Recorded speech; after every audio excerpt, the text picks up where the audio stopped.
Buongiorno e ben ritrovati in questo sabato 7 gennaio con il primo appuntamento insieme per l'informazione di Antenna 3. Vi aggiorneremo sui fatti di cronaca, ma poi ci sarà spazio anche per riflettere su alcune tematiche insieme ai nostri ospiti. Ma come detto apriamo come di consueto con la cronaca, con un ennesimo furto ai danni di un esercizio commerciale. Questa volta siamo a San Donà di Piave ed è duro lo sfogo dettato dalla rabbia per quanto accaduto del titolare, che vediamo insieme al nostro Guido Barbato proprio all'esterno del bar finito nel mirino dei ladri. Allora saluto Guido Barbato insieme a Sandro Ponchio, insieme al titolare del bar, per capire quelle che sono le sue ragioni di fronte ad uno sfogo davvero pesante lasciato in un commento sui social. Buongiorno Guido. Buongiorno Francesca, buongiorno a tutti i nostri telespettatori. Fabio Busanel è il titolare del caffè Mio di via 13 Martiri a San Donà di Piave. Anche durante questa diretta continuano i gesti di solidarietà, le strette di mano, i commenti da parte degli avventori, dei clienti, ma anche delle persone che stanno passando in questa affollata via di San Donà di Piave. Il furto subito nella notte o nella sera di giovedì, probabilmente dopo la chiusura, non è, si diceva Busanel, così consistente, ricordiamolo. No, il furto è stato molto lieve perché sono portati via 250 euro di moneta di fondo cassa e quindi è molto lieve. La cosa che mi ha dato più fastidio è che mi hanno rubato un computer e un Mac, cui dentro avevo tutti i miei dati personali di tanti anni di lavoro, perché sono qua a 20 anni. Quindi logicamente è quello che mi ha dato più fastidio, anche perché erano cose che poi alla fine erano create con feste, divertimenti, cose che si faceva qua. Sai, in 20 anni hai molte cose scritte, insomma. Senza dubbio. Lei, sulla base di questo furto così personale, ha augurato a questi ladri la peggior fine. È una frase forte, però ci spieghi perché. Ma innanzitutto qui a San Donà hanno fatto molti furti, poi hanno anche rapinato una mia cara amica, Martina, pochi giorni fa. Il problema è che purtroppo le forze dell'ordine, che sono sempre attive e fanno tutte queste cose, il problema è che poi dopo la legge non è a suo favore, perché quando poi loro li prendono e fanno i loro lavori in maniera ordinata come sempre, queste persone dopo pochi minuti o poche ore sono già fuori. E poi alla fine c'è la rabbia che noi commercianti abbiamo, perché dopo tutte le tasse, le cose che paghiamo, bollette stratosferiche e quant'altro, ti rubano anche queste robe, allora uno poi perde la pazienza. È normale che se la legge fosse più severa queste cose non succederebbero. E quindi lei è arrivato al punto di dire: tanto in galera non ci finite, almeno che finiate. No, anche perché poi la galera la paghiamo noi, quindi a questo punto si evita di buttare via tasse anche lì, che se uno va in galera poi alla fine chi lo paga siamo sempre noi. Però mi scusi Busanel, ma si può augurare la morte a questo nemico? Tra virgolette. Il problema è che poi può essere anche uno che veniva spesso volentieri, che poi faceva anche il finto amico, e quindi poi alla fine perdi la pazienza, perché arrivare a fare queste cose non va bene. Poi rubare delle cose personali potrebbe essere stata forse una persona forte, però alla fine quando arrivi a quel limite ti stanchi. Io sono 20 anni che lo faccio come lavoro e credimi che a chi apre attività auguro il meglio, però alla fine le spese sono tante, poi alla fine perdi la pazienza. A mente fredda, a un paio di giorni circa dal fatto, non si pente di quello che ha detto? No, perché secondo me alla fine se non cambi le regole questo è una cosa che succederà ancora, anzi può essere che poi qualcuno faccia anche cose peggiori, perché alla fine per rubare soldi anche attacchi le persone e faccia del male. Se la legge purtroppo non viene cambiata, speriamo che adesso si possa cambiare qualcosa anche in questo settore, e allora possiamo essere più sicuri, altrimenti non possiamo avere paura di ogni cosa e quando esci da casa o chiudi devi farti 1000 problemi, perché non è giusto, per rispetto di tutti. Lei diceva è anche sempre più difficile tenere in piedi un'attività, una piccola attività imprenditoriale o comunque insomma un negozio, un'attività di ristorazione di questi tempi. Ci mancavano anche questi fatti qua. Sì, ma anche perché poi a San Donà ultimamente purtroppo stanno succedendo troppi questi furti. Ripeto, il problema è che se non ci sono le leggi adeguate non possiamo combattere questa criminalità che purtroppo ha preso anche queste zone calme come tutta la zona di San Donà, Jesolo e quant'altro, e quindi io vivo a Jesolo Lido e anche lì purtroppo subiamo furti e quant'altro. Se la legge non cambia È brutto dirlo, però dobbiamo utilizzare altre cose che non sarebbero adeguate, però cosa facciamo? Se ti arriva uno in casa alla fine poi passi a parte del torto, quindi capisci che alla fine uno arriva a questo perché poi è la legge che ti porta a questo. Arriva ai peggiori auguri, insomma. Sì, voglio dire, io sono dalla parte delle forze dell'ordine che fanno in maniera ottima il loro lavoro, ma purtroppo la legge poi non li aiuta neanche loro. E quindi, Senta, ha ricevuto per caso la solidarietà della politica locale, per esempio? oddio, più che politica, amici e colleghi di lavoro, politica magari non ho visto. Sì, diciamo tutti qua, dico tieni duro, grazie a Dio il lavoro va bene, sono anche tanti anni, però queste cose qua ti fanno perdere la pazienza e tutti i commercianti penso che la pensi come me, anche perché non è una questione di politica, è una questione di correttezza. Penso che al di là del credo politico, se tu non cambi la legge non cambierà mai niente, secondo me. Ecco, appunto, lei ha fiducia nelle istituzioni perché magari si arrivi a un inasprimento delle pene? Speriamo che adesso le cose cambino e che si possa cambiare tante cose, perché alla fine se non le cambiamo, alla fine noi stessi perdiamo fiducia delle istituzioni ed è brutto, e poi è brutto arrivare a farsi giustizia a sé, giustamente, però se la legge non cambia e chi lavora non è tutelato, sia dalle forze dell'ordine che noi commercianti in prima linea o anche uno a casa che vive, è normale che poi alla fine purtroppo certe cose ti vengono in mente di farle, sbagliando o meno, poi cosa fai? D'altronde non è giusto che tutto questo si ripercuote nelle tasche di noi cittadini che paghiamo già troppo. Ecco, questo direi in estrema sintesi, questa conclusione è molto chiara da parte del nostro ospite e gestore del Caffè Mio, che ricordo è a San Donà di Piave, in via dei 13 Martiri. Speriamo che si cambi qualcosa a livello legislativo per tutelare le piccole attività e non solo, giustamente come diceva Busanel, anche le case, le aziende che spesso sono nel mirino dei ladri.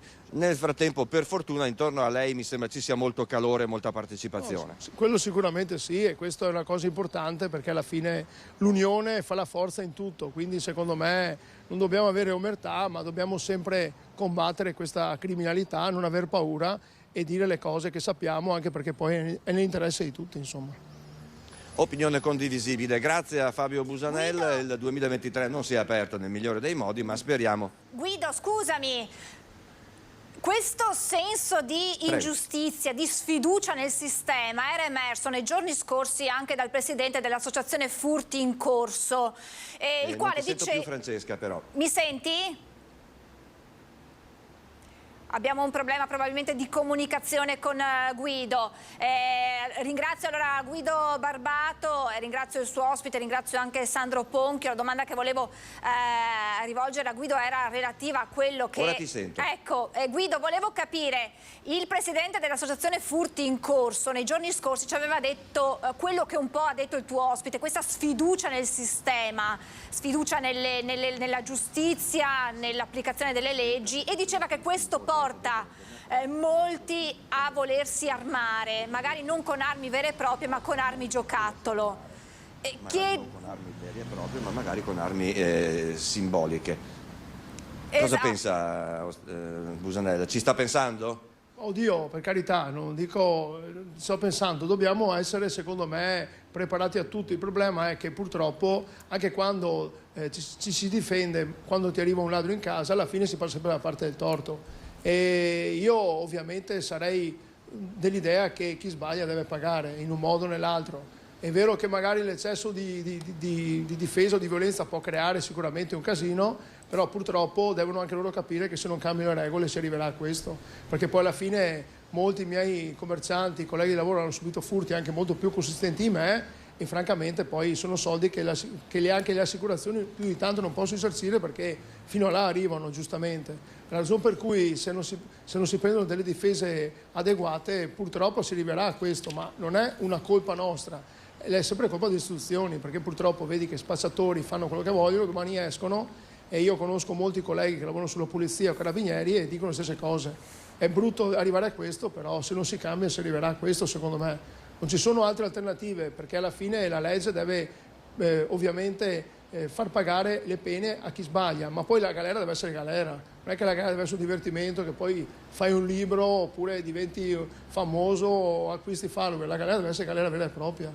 Io ho amici che lavorano a Dubai e lì la legge è totalmente diversa, chi sbaglia paga, chi va in galera ha molto paura di andare in galera, e secondo me alla fine ci pensa 2 volte prima di commettere qualcosa. Purtroppo, secondo me, è questo. Anche nel rispetto delle forze dell'ordine che rischiano la loro vita e purtroppo poi molte volte domani mattina si trovano le stesse persone che compiono le stesse cose. Certo, e anche dei cittadini onesti, aggiungo io. Bene Francesca, se non ci sono altre domande dallo studio, da San Donà di Piave è tutto, darei la linea e buona continuazione di trasmissione a tutti. E grazie a Fabio a voi e buon anno a tutti. Busanel. Grazie, Buon anno grazie. a tutti e buona giornata. Grazie davvero a Guido Barbato, a Sandro Ponchio per le immagini e grazie a Busanel per la sua testimonianza, per quanto forte, ma che è quella che molte vittime di furti, che siano commercianti, che siano privati cittadini, raccontano e riportano quando testimoniano quanto subito, anche se poi il danno di quanto rubato non è così elevato. Avete sentito 250 euro, ma è proprio il danno anche morale che resta e segna le vittime dei furti. E torneremo poi a parlare di furti e di sicurezza durante la nostra diretta con i sindaci, che spesso vengono chiamati a rispondere, ad aiutare, a sostenere i cittadini e a garantire la sicurezza sui loro territori. Continuiamo con la cronaca, con un incidente accaduto questa mattina lungo la A4, chiuso per un paio d'ore il casello di Padova Est, coinvolti più mezzi, uno di questi si è anche incendiato.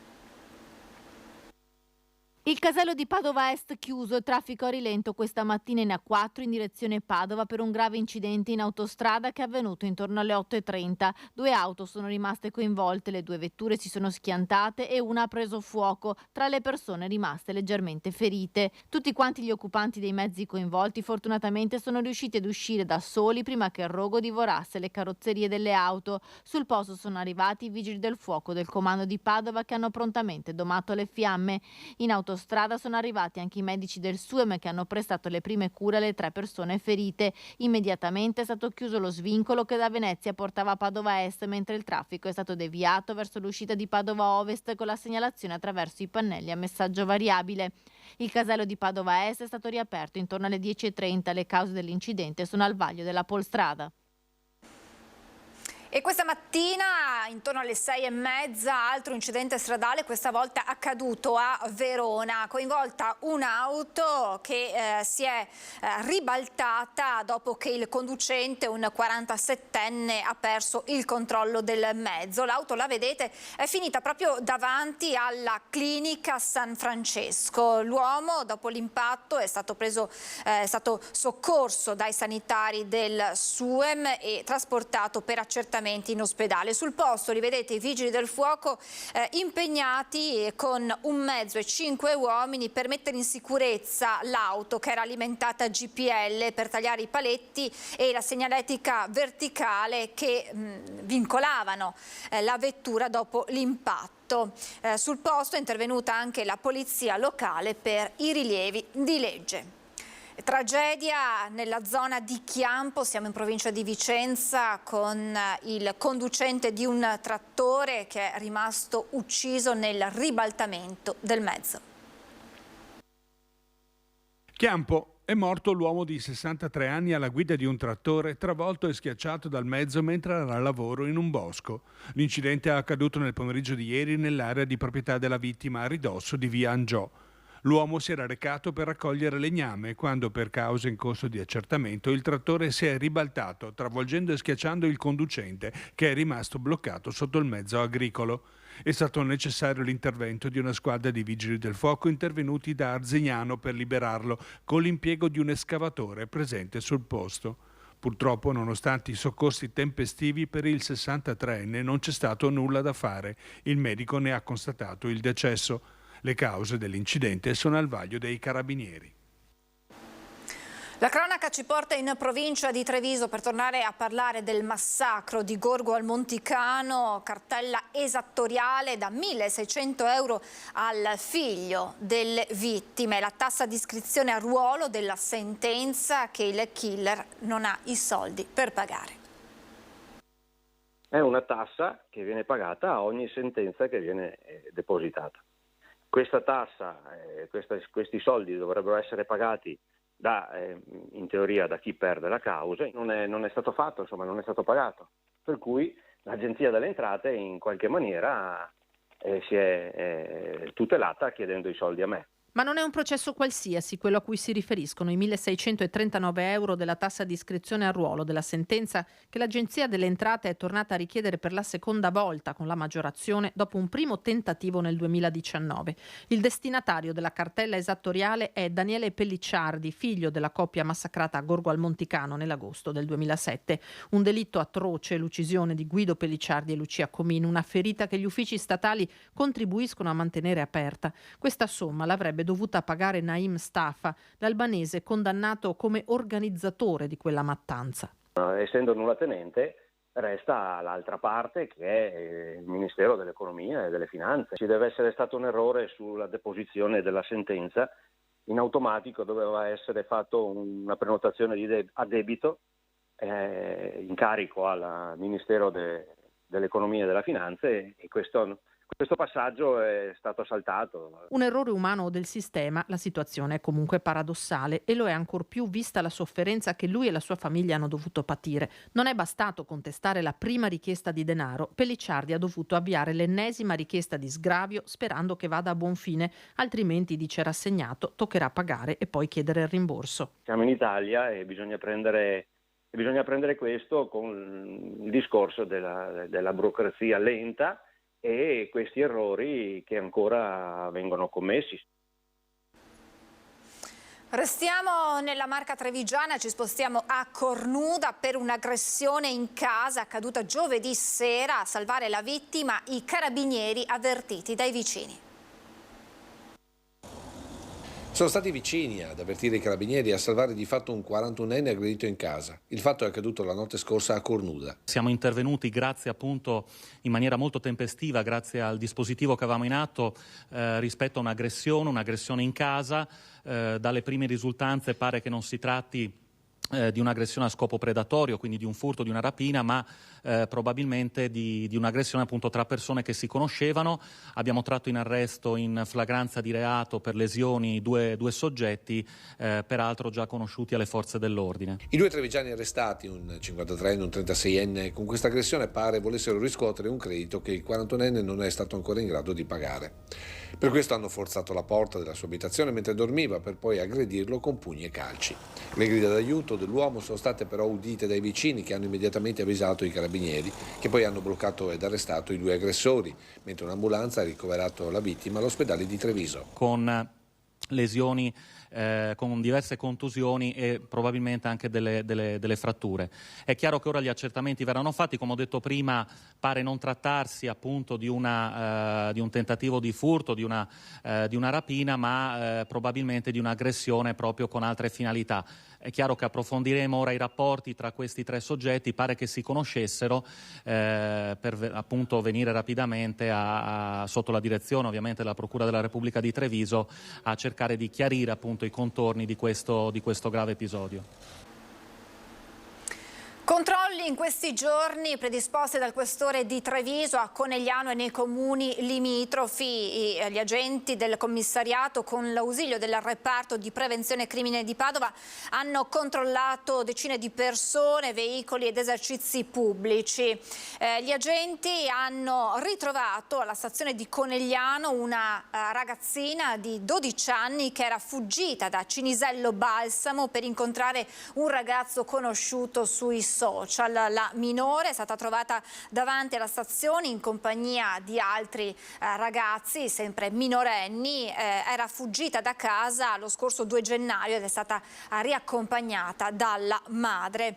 Il questore di Treviso ha poi comminato il foglio di via obbligatoria con divieto di ritorno a Conegliano per un cittadino marocchino di 25 anni residente a San Vendemiano e con precedenti penali. È stato rintracciato in ospedale ed è stato denunciato per il furto aggravato ad una fioreria di Conegliano e per un tentativo di furto ad un altro negozio sempre a San Vendemiano. Infine in piazzale Zoppas le pattuglie hanno sorpreso un cittadino senegalese in possesso di sostanze stupefacenti con addosso oltre 30 grammi di marijuana e hashish e una cospicua somma di denaro che è stata sequestrata, e poi altre persone sono state denunciate per vari reati. Restiamo con la cronaca a Treviso per un incendio questa mattina all'alba a Loria, al primo piano di una abitazione. I vigili del fuoco hanno scongiurato il peggio. L'allarme è stato dato dai vicini di casa perché il proprietario, un quarantenne, non c'era. Una brutta sorpresa per lui in queste ore. Certo, è stato sfiorato da un dramma che poteva costargli la vita, ma dovrà adesso conteggiare i danni del rogo scoppiato poco prima dell'alba al primo piano della sua abitazione in via Crosera a Loria. Dopo le segnalazioni dei vicini atterriti per le fiamme e il fumo che usciva dallo stabile, i vigili del fuoco accorsi da Castelfranco e Treviso con un'autopompa, 2 autobotti, l'autoscala e 9 operatori hanno iniziato le operazioni di spegnimento, riuscendo fortunatamente a circoscrivere le fiamme ed evitare un incendio generalizzato che avrebbe avuto conseguenze molto pesanti. Un rogo dalle cause accidentali, probabile un cortocircuito che ha principalmente riguardato il tetto in legno. Successivamente sono iniziate le operazioni di bonifica e messa in sicurezza dell'abitazione. Sul posto anche i carabinieri della compagnia di Castelfranco. E fiamme nella notte in via Chioggia a Padova, in fiamme cassonetti e rifiuti. Cassonetti distrutti, rifiuti in fiamme, il rogo ha danneggiato anche il lampione della luce. Incendio nella notte nell'isola ecologica di via Chioggia a Padova. Le fiamme sono divampate all'interno dell'area recintata della discarica. I vigili del fuoco sono arrivati dal vicino distaccamento di Abano Terme e sono riusciti a domare il rogo in poco tempo. Le fiamme però hanno completamente bruciato tutti i contenitori dei rifiuti, danneggiando anche il lampione dell'illuminazione elettrica e la recinzione. Al vaglio dei tecnici le cause del rogo.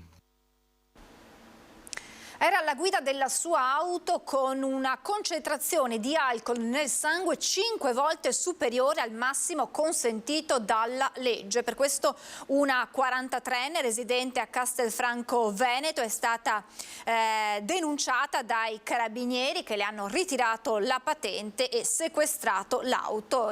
Questo durante i controlli appunto dei militari dell'Arma lungo le strade della Marca Trevigiana. L'episodio è accaduto la scorsa notte. Adesso noi ci fermiamo per una breve pausa pubblicitaria, tra poco.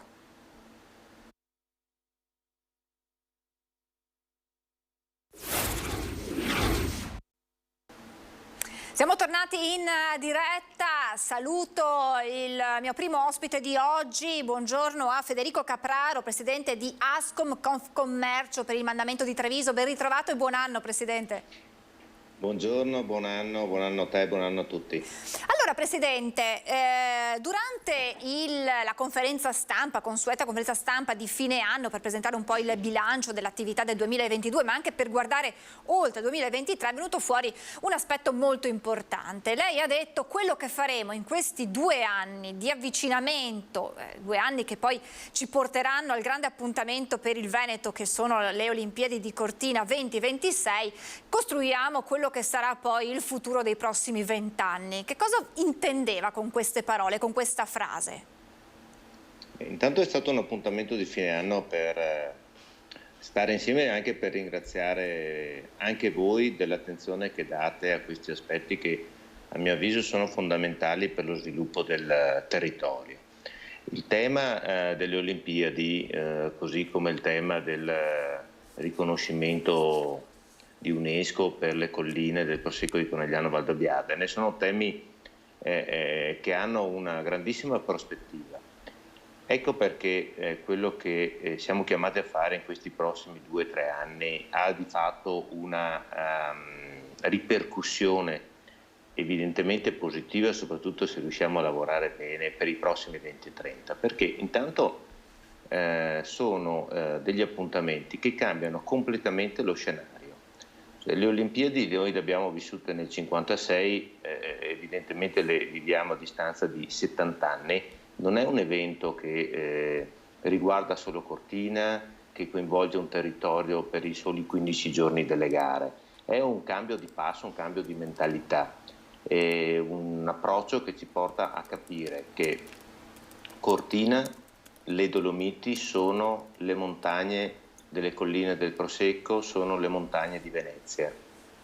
Cioè le Olimpiadi non sono solo di Cortina, le Olimpiadi sono nostre, del nostro territorio, anche per questioni logistiche che poi magari abbiamo modo di condividere. Quindi i riflettori di tutto il mondo sono puntati su quell'appuntamento, ma non è che noi beneficiamo solo di una luce riflessa, cioè quella luce lì su quegli appuntamenti è una luce anche sul nostro territorio, che è un territorio che è sulla strada delle Olimpiadi e che è un territorio che oggi viene riconosciuto da UNESCO come patrimonio dell'umanità. E qui c'è il secondo aspetto. Non solo è un obiettivo, un anno, un evento, un appuntamento al quale noi dobbiamo prepararci, ripeto, con un cambio di passo, ma c'è anche un cambio di mentalità. Non è più un territorio nostro, il nostro territorio è patrimonio dell'umanità. Noi siamo chiamati, e anche qui sotto l'attenzione di tutti, e chiudo, sotto l'attenzione di tutti siamo chiamati a non solo tutelarlo, conservarlo, portarlo ai nostri figli meglio di come ci è stato dato dai nostri padri, ma dobbiamo anche renderci conto che abbiamo una responsabilità diversa, perché vivere, lavorare, far crescere appunto i nostri figli su questo territorio che non è più nostro ma è il patrimonio del mondo, ci porta ad avere necessariamente una modalità diversa di viverlo, anche come si può dire, di sfruttarlo, di considerarlo, ma questo va dalla carta per terra che non si getta più come non si doveva gettare prima, ma probabilmente oggi ci deve portare anche a dire, a fermare qualcuno per dire raccoglila quella carta, perché è una carta buttata su un patrimonio che l'umanità ha deciso che è un patrimonio unico, quindi non è un posto qualunque, ma non è solo un tema di civiltà, è un tema di informazione, di formazione, di divulgazione, di responsabilità, per far capire a noi che viviamo qui e che lavoriamo qui, che lavoriamo su un territorio unico, e questa unicità va conservata e va soprattutto promulgata, diffusa. È un motivo di grandissimo orgoglio. Noi di questo ci stiamo accorgendo solo adesso, ma è frutto di un lavoro fatto ovviamente negli anni, e questo spirito, questo sentimento è quello che ci deve portare nei prossimi 20 anni a vivere e a lavorare su un territorio che oggi è all'attenzione di tutto il mondo. Un'opportunità, dice lei, che non riguarda solo Cortina ma riguarda tutto il Veneto, perché chi verrà per assistere alle Olimpiadi verrà anche per conoscere il territorio, il nostro meraviglioso territorio, da Venezia alle colline patrimonio UNESCO, ed è un'opportunità che non si chiuderà nel 2026 ma che potrà rilanciare tutto quello che è il turismo del nostro territorio, e quindi è una sfida che va giocata sin da ora, perché il tempo a disposizione, ci sono 3 anni ma non sono poi così tanti. No, in effetti il tempo è poco, perché c'è moltissimo da fare, e anche perché, come si diceva, il 2026 non è punto di arrivo ma è punto di partenza in questo senso, perché siamo su questa strada delle Olimpiadi, siamo sulla Venezia Cortina, sulla Milano Cortina. Venezia è patrimonio UNESCO, le colline del Prosecco sono patrimonio UNESCO, Cortina e le Dolomiti sono patrimonio UNESCO. Ci sono 3 siti UNESCO da un punto di vista paesaggistico completamente diversi, in 150 km di distanza, cosa unica al mondo. Non ragioniamo con la nostra testa, pensiamo con la testa di chi viene da oltreoceano e che non è abituato ad avere così tanta ricchezza e così tanta varietà in così poco spazio. Ecco, è un'occasione unica, perché nessuno verrà per vedere solo quello, verranno tutti per vedere quello, le Olimpiadi, e tutto ciò che ci sta attorno, che, ripeto, è a 150 km di distanza. Per cui questo è un aspetto, a noi sembrano mondi, no, diversi, in realtà dobbiamo pensare che per tutti coloro che verranno c'è un'occasione unica, quindi è una grandissima opportunità. Poi teniamo conto che dal punto di vista logistico sarà proprio la provincia di Treviso, lì dove ci sono poi i 2 aeroporti di Venezia e di Treviso, ma sarà proprio la provincia di Treviso quello che possiamo definire l'hub nel quale arriveranno coloro che vorranno vedere le Olimpiadi, perché tutta la zona della montagna, la zona appunto di Cortina, del Cadore, è una zona che sarà giustamente dedicata a quelli che noi chiamiamo la famiglia olimpica, no? Coloro che sono gli atleti, tutti gli equipaggi, tutto lo staff, ma coloro che vorranno venire a vedere le Olimpiadi dovranno necessariamente approfittare dell'offerta dei servizi della provincia di Treviso,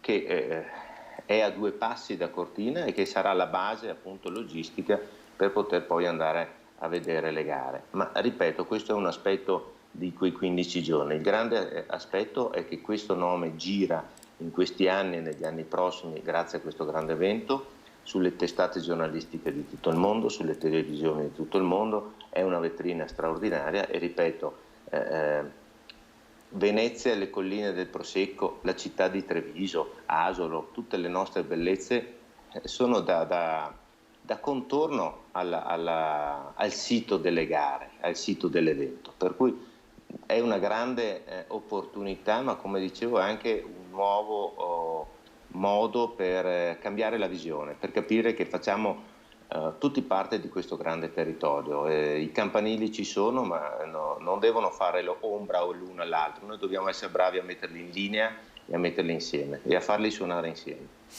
C'è una sfida però più di tutte che va vinta, ed è quello di far convivere il bisogno di residenzialità, cioè non far scappare i cittadini, i residenti dai centri meravigliosi del nostro Veneto, e insieme implementare, far crescere il turismo.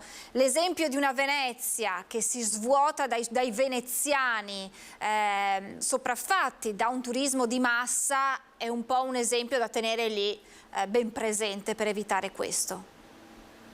Ma in questo senso ci vogliono sicuramente grande equilibrio e politiche decise, politiche ferme.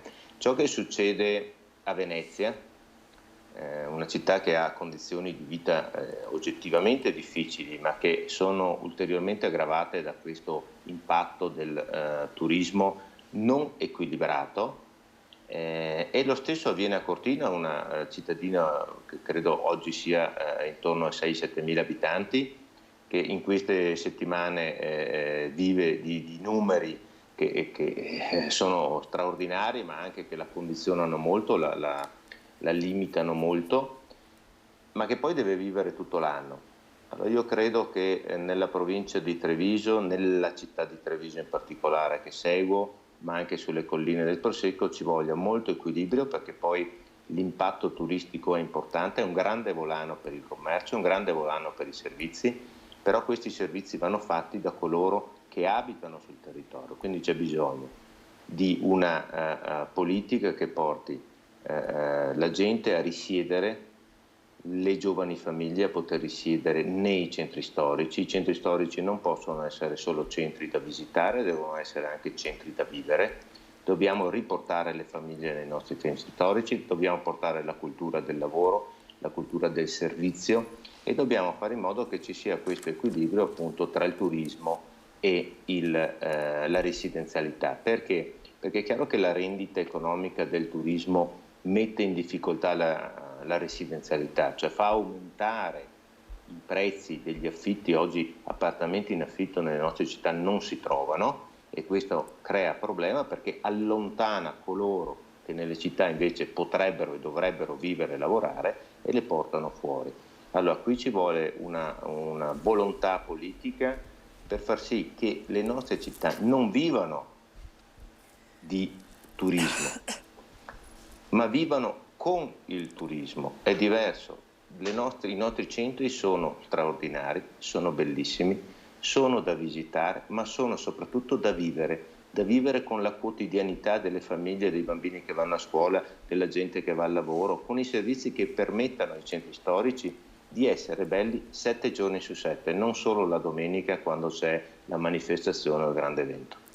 La residenzialità c'è dove ci sono le attività commerciali, dove ci sono i negozi, e i negozi vivono se c'è la residenzialità. È un'accoppiata che sopravvive con la reciproca presenza, e quindi i distretti del commercio sono fondamentali anche i piccoli negozi.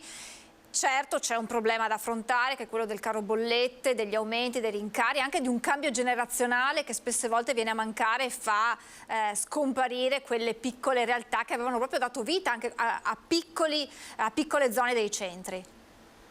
Ma in questi ultimi 2 o 3 anni non ci siamo fatti mancare, no? Il Covid, la situazione internazionale dal punto di vista politico, quindi la guerra, il tema delle bollette e dei rincari. Sicuramente le attività commerciali, sicuramente tra queste quelle più piccole, hanno particolarmente sofferto, però sono state quelle che hanno dimostrato di esserci anche nei momenti di difficoltà, di essere vicino appunto alle famiglie, a coloro che risiedono. Questo è il servizio di vicinato, il servizio che è fondamentale in quel circolo virtuoso che si diceva prima, città, attività, residenzialità. Questo è assolutamente necessario. Anche qui c'è da fare un passo, però. Non sono solo attività commerciali, sono attività sociali. Lo abbiamo già detto anche in occasione di quella conferenza stampa. Il plateatico di un bar non è uno spazio di un bar, è uno spazio della città. Il plateatico di un bar arreda una città, fa vivere una piazza, una via, un portico, per cui è un elemento che dobbiamo considerare in una chiave diversa. Queste città devono fare un passo. Io credo che l'opportunità data dalla Regione con i distretti del commercio sia importante, noi come Confcommercio Treviso la stiamo seguendo molto, è quella dei distretti del commercio. Bisogna dare un'identità a questi centri, un motivo, una chiara immagine all'esterno perché in questi centri si possa venire. Faccio 2 esempi. Uno è quello di Montebelluna e uno è quello di Mogliano, 2 centri sui quali noi stiamo lavorando molto, proprio quei distretti del commercio. Allora, Montebelluna, nel distretto del commercio Città Emporio, è una realtà che sta completamente cambiando, ma voi pensate all'impatto della Pedemontana. La Pedemontana fa raggiungere Montebelluna domani con gli ultimi collegamenti che mancano, da Pordenone e da Vicenza, che prima erano a oltre 1 ora di strada e oggi sono a 20 minuti. Quindi quei bacini oggi diventano dei bacini commercialmente interessantissimi per una realtà come Montebelluna. Certo, se Montebelluna lavora su questa logica di identificarsi, di dimostrare le proprie eccellenze, il valore, dare un motivo per venire a Montebelluna anche a realtà territoriali che prima la escludevano per questioni di collegamenti. Lo stesso caso è il caso di Mogliano, stretto diciamo tra Venezia e Treviso, però Mogliano, città giardino, anche qui lavora sulla sua identità. Mogliano è all'interno di un bacino di 500.000 abitanti nel raggio di 20 km. Quindi quali sono le opportunità commerciali per una realtà come Mogliano? Sono straordinarie se pensiamo a cosa c'è attorno. Certo, e ho chiuso, che deve lavorare e cosa che sta facendo, e l'amministrazione su questo ha iniziato molto bene questo percorso del distretto del commercio insieme a noi, sul tema della città giardino, cioè anche Mogliano deve identificarsi, deve identificare la propria offerta. Noi crediamo che attraverso questa strada questi centri che venivano considerati centri minori invece possano imporsi per la qualità dell'offerta e soprattutto per la grande qualità di vita. Ultima domanda, mi riaggancio alla Pedemontana. In occasione della conferenza stampa lei aveva fatto una particolare riflessione su quella che potrebbe essere definita la terza città d'Italia, che viene, diciamo così, racchiusa tra proprio Pedemontana, A27 e A4, proprio per tornare a quel tema identitario e a quel concetto che abbiamo espresso all'inizio di questo percorso verso Cortina 2026. Ma di fatto geograficamente oggi le rappresentazioni anche su Google, grazie a questi collegamenti che si sono conclusi, rendono visibili questo. La A4, l'autostrada, la Milano-Trieste, la A27, l'autostrada appunto la Venezia, che io chiamo Venezia Cortina, e la Pedemontana chiudono una sorta di raccordo anulare, se così fosse, una grande realtà, una grande capitale italiana, all'interno del quale ci sono la città di Vicenza, ci sono la città di Padova, la città di Venezia, la città di Treviso, ma soprattutto tutto l'Interland, no? Ormai ci sono due realtà che sono senza soluzione di continuità, sono delle strade che sono un continuum di proposte anche commerciali, oltre che di abitati. Ecco, qui all'interno ci sono oltre 2 milioni di abitanti. Ecco, si sta realizzando una città, la terza grande metropoli italiana, che come tutte le metropoli, Milano ce lo insegna, Milano è sempre più Milano, attirano, accentrano, richiamano gli abitanti, richiamano i servizi, richiamano le proposte. Quindi all'interno di questo nuovo ambito c'è una realtà dinamica, di prospettiva. Noi abbiamo una provincia di Belluno che si sta desertificando, no, dal punto di vista abitativo, abbiamo delle province che sono in difficoltà, invece queste aree si stanno sempre più completando, e si completano anche di servizi straordinari, perché c'è la fiera, c'è l'aeroporto, c'è l'università, ci sono i più grandi ospedali.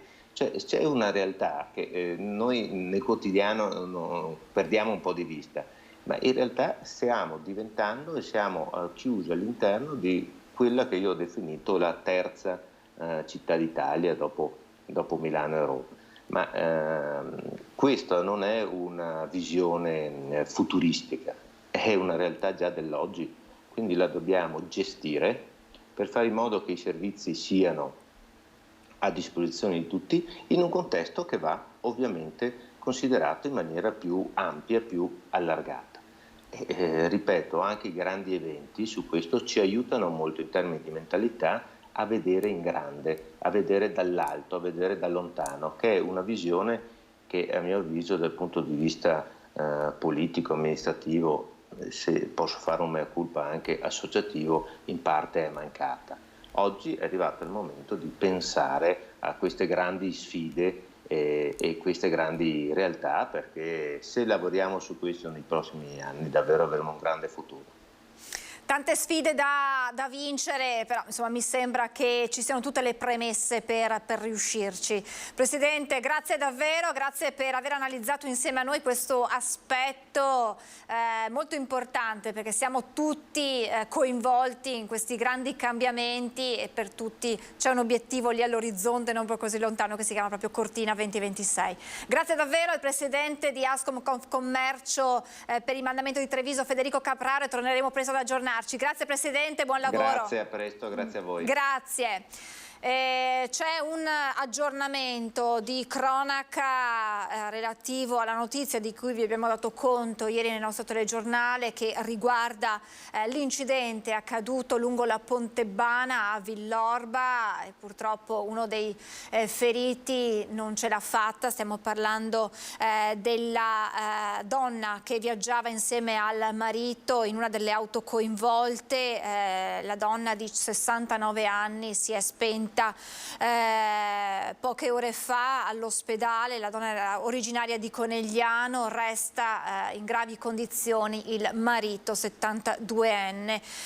Gli altri tre, si parla di un'altra coppia che viaggiava insieme a marito e moglie, e il conducente del carro attrezzi sarebbero invece feriti, ma non in modo così grave. Questo dunque l'aggiornamento. Purtroppo si aggrava il bilancio dell'incidente di ieri lungo la Pontebana.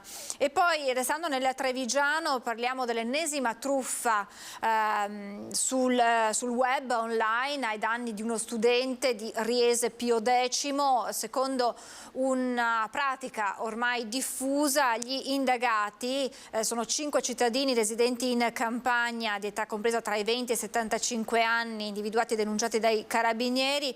Avrebbero inviato alla vittima un'email con un link da utilizzare per porre rimedio a fantomatici malfunzionamenti del suo servizio di home banking. Ottenuti i codici di accesso, i truffatori si sarebbero appropriati di circa 2.000 euro depositati sul conto corrente dello studente. Le persone identificate sarebbero gli autori di un'altra quindicina di truffe consumate dallo scorso maggio con lo stesso schema in Veneto, Lazio ed Emilia-Romagna.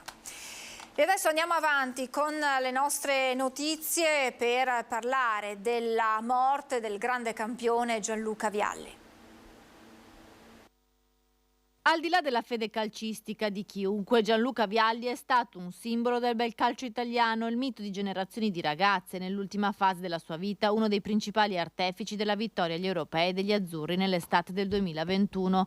La morte di Vialli a 58 anni, dopo 5 anni di lotta al cancro, ha colpito particolarmente l'opinione pubblica, proprio perché la sua stoffa da campione si è vista anche al di fuori dal campo di calcio nell'affrontare con forza e tenacia la malattia che si era insediata nel suo corpo nel 2017. Un tumore al pancreas, l'ospite indesiderato l'aveva più volte definito.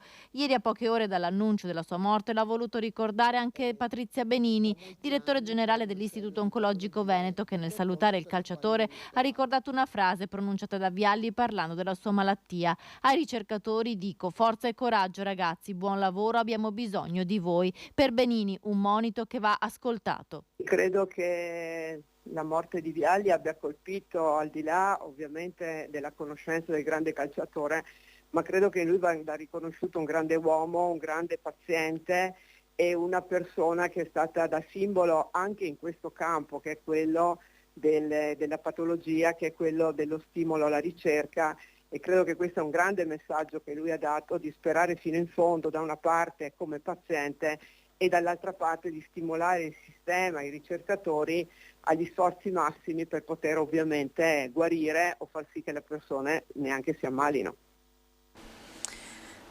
E la notizia, i commenti sulla morte di Gianluca Vialli tengono banco sui quotidiani nazionali, lo vedete dal sito del Corriere della Sera, il ricordo dell'amico, ex compagno Dossena, l'addio con il sorriso, non stava in piedi ma venne a salutarci. Ma in primo piano nei quotidiani c'è anche la guerra in Ucraina, questo cessate il fuoco chiesto da Putin per il Natale ortodosso che non è stato rispettato, i timori di Kiev di possibili raid nelle chiese e poi gli 007 sempre ucraini che ipotizzano una ulteriore mobilitazione di altri 500.000 soldati russi che potrebbe essere chiesta dal presidente Putin per proseguire una guerra. Ormai siamo quasi a 12 mesi dall'inizio del conflitto. Torniamo con la cronaca in Veneto, a Padova per l'esattezza, perché non ci sono ancora notizie dei 2 artigli di dinosauro spariti dalla mostra che è in corso in fiera proprio a Padova. Arriva l'appello dell'azienda che ha prestato i reperti, restituiteli, la cultura è di tutti. Dopo aver reso noto la notizia del clamoroso furto di 2 artigli di dinosauro dalla mostra Lost Hangar, la direzione di Venice Exhibition SRL, organizzatrice dell'evento culturale aperto un mese fa in fiera a Padova, ha formalizzato la denuncia di furto contro ignoti ai carabinieri di Padova, che ora stanno cercando di risalire agli autori del gesto. Nel frattempo i prestatori delle 2 falangi del dinosauro fossile, vissuto più di 100 milioni di anni fa, lanciano un appello ai responsabili del furto. Vorrei rinnovare il nostro appello, insomma, sperando che sia una bravata, una ragazzata, rinnovare l'appello della restituzione, magari in forma anonima, di queste due dita dell'arto anteriore destro di questo psittacosauro, un pezzo 100% autentico e che abbiamo preparato noi, montato in fiera, quindi installazione nostra, e regolarmente importato all'incirca nel 1996.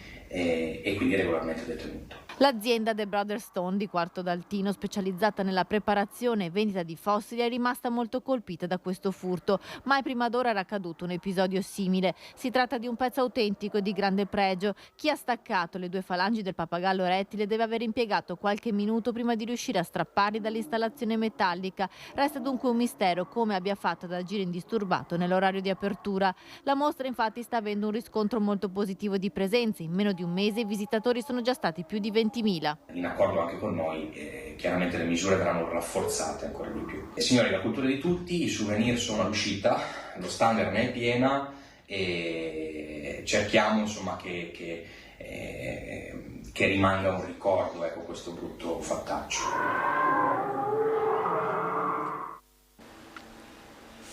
Pensionato di 71 anni arrestato per droga, l'aveva nascosta nel sacchetto degli escrementi del suo cane.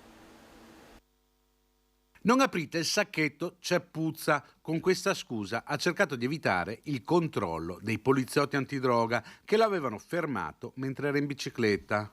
L'uomo, un 71enne padovano, volto noto alle forze dell'ordine, ha raccontato agli agenti di essere uscito di casa per buttare gli escrementi del cane, ma nessuno gli ha creduto e all'interno del sacchetto, infatti, non c'erano deiezioni canine, ma un pezzo di cocaina da 25 grammi.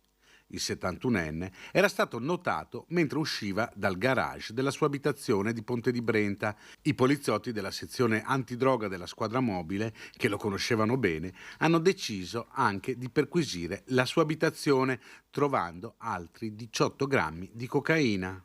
Durante i controlli antidroga in città è finito in manette anche un richiedente asilo nigeriano, notato mentre saliva e scendeva dall'auto di un cliente a cui era appena stata venduta una dose di cocaina.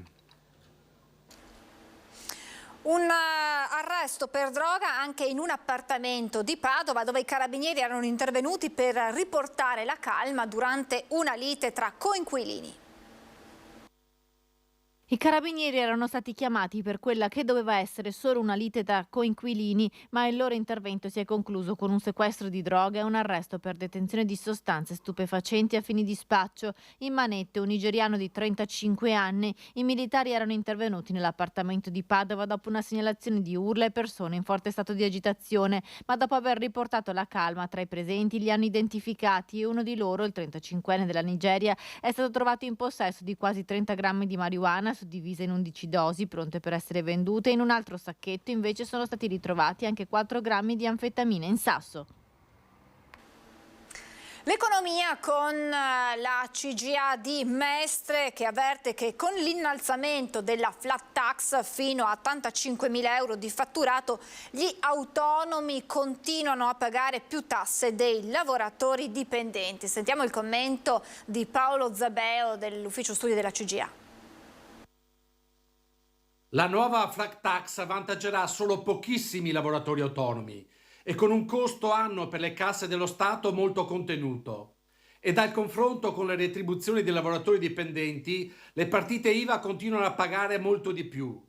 Basta quindi mettere gli uni contro gli altri. L'unica cosa da fare è ridurre le tasse drasticamente ad ogni contribuente, sulla base del principio pagare meno per pagare tutti.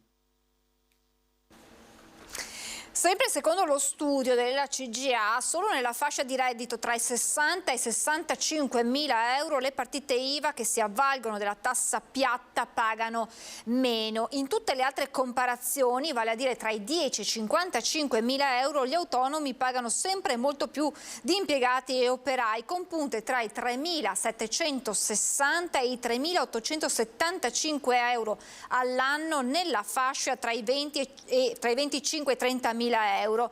Prelievo aggiuntivo che sale attorno ai 4.200 euro per i redditi tra i 15 e i 20.000 euro. Se poi si fa il confronto tra i dipendenti e i lavoratori autonomi che non applicano la flat tax, questi ultimi arrivano a punte di oltre 6.000 euro all'anno nella fascia di reddito tra i 60 e i 65.000 euro. Questi dunque i numeri dell'ufficio studi della CGIA di Mestre. Adesso torniamo a Padova, alla Basilica del Santo per l'esattezza, perché ci sono novità sulle sorti della statua del Gattamelata.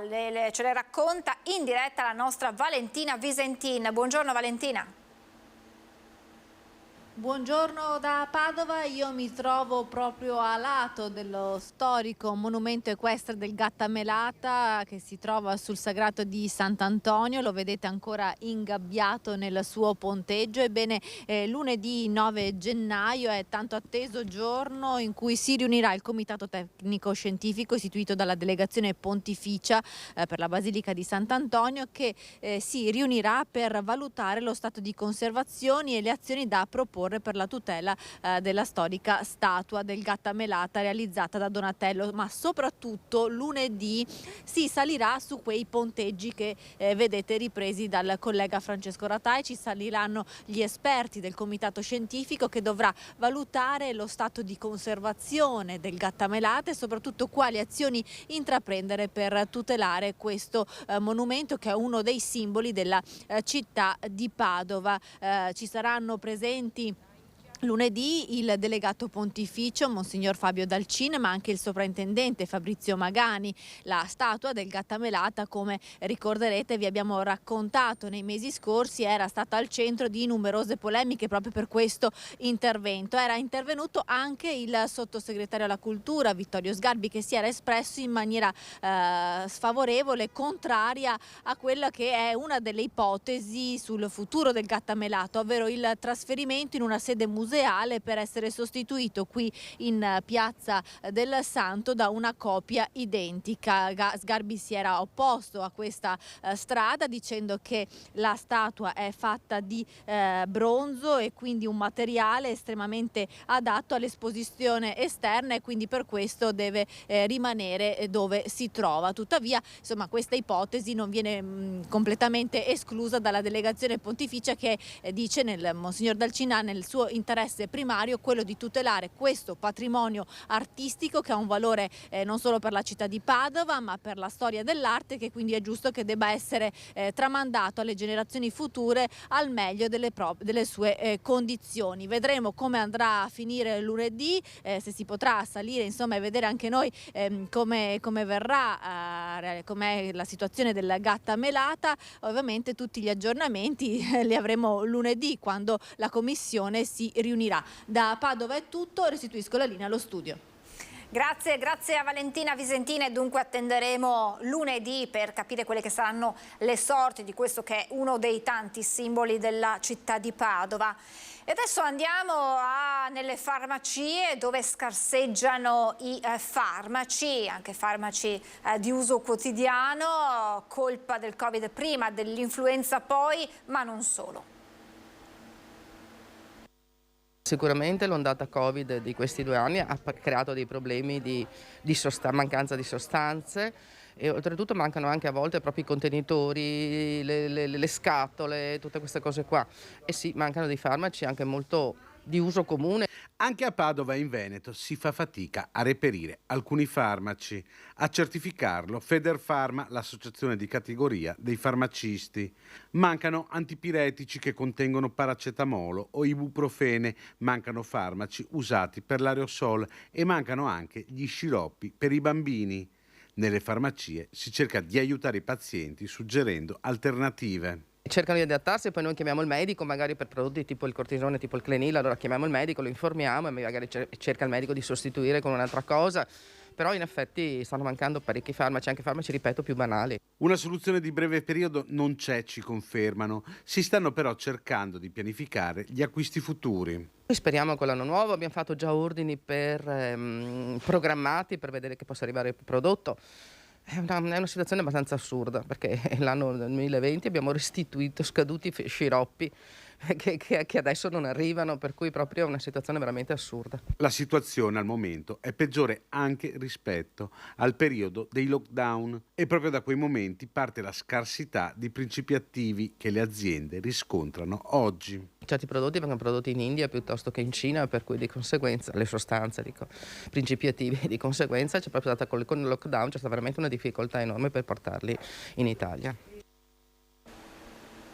In apertura di diretta abbiamo sentito lo sfogo, la rabbia del titolare di un bar di San Donà di Piave, finito nel mirino dei ladri qualche notte fa, e abbiamo sentito insomma anche quella che era la sua poca fiducia nel sistema, nella giustizia, un po' quello che ci aveva detto, anche che ci ha detto il presidente di Furti in Corso, Christian Demma, di fronte all'escalation di furti, di colpi anche durante le festività natalizie, cosa che solitamente non accadeva negli anni scorsi. Demma che lunedì alle 10:30 incontrerà il prefetto di Treviso.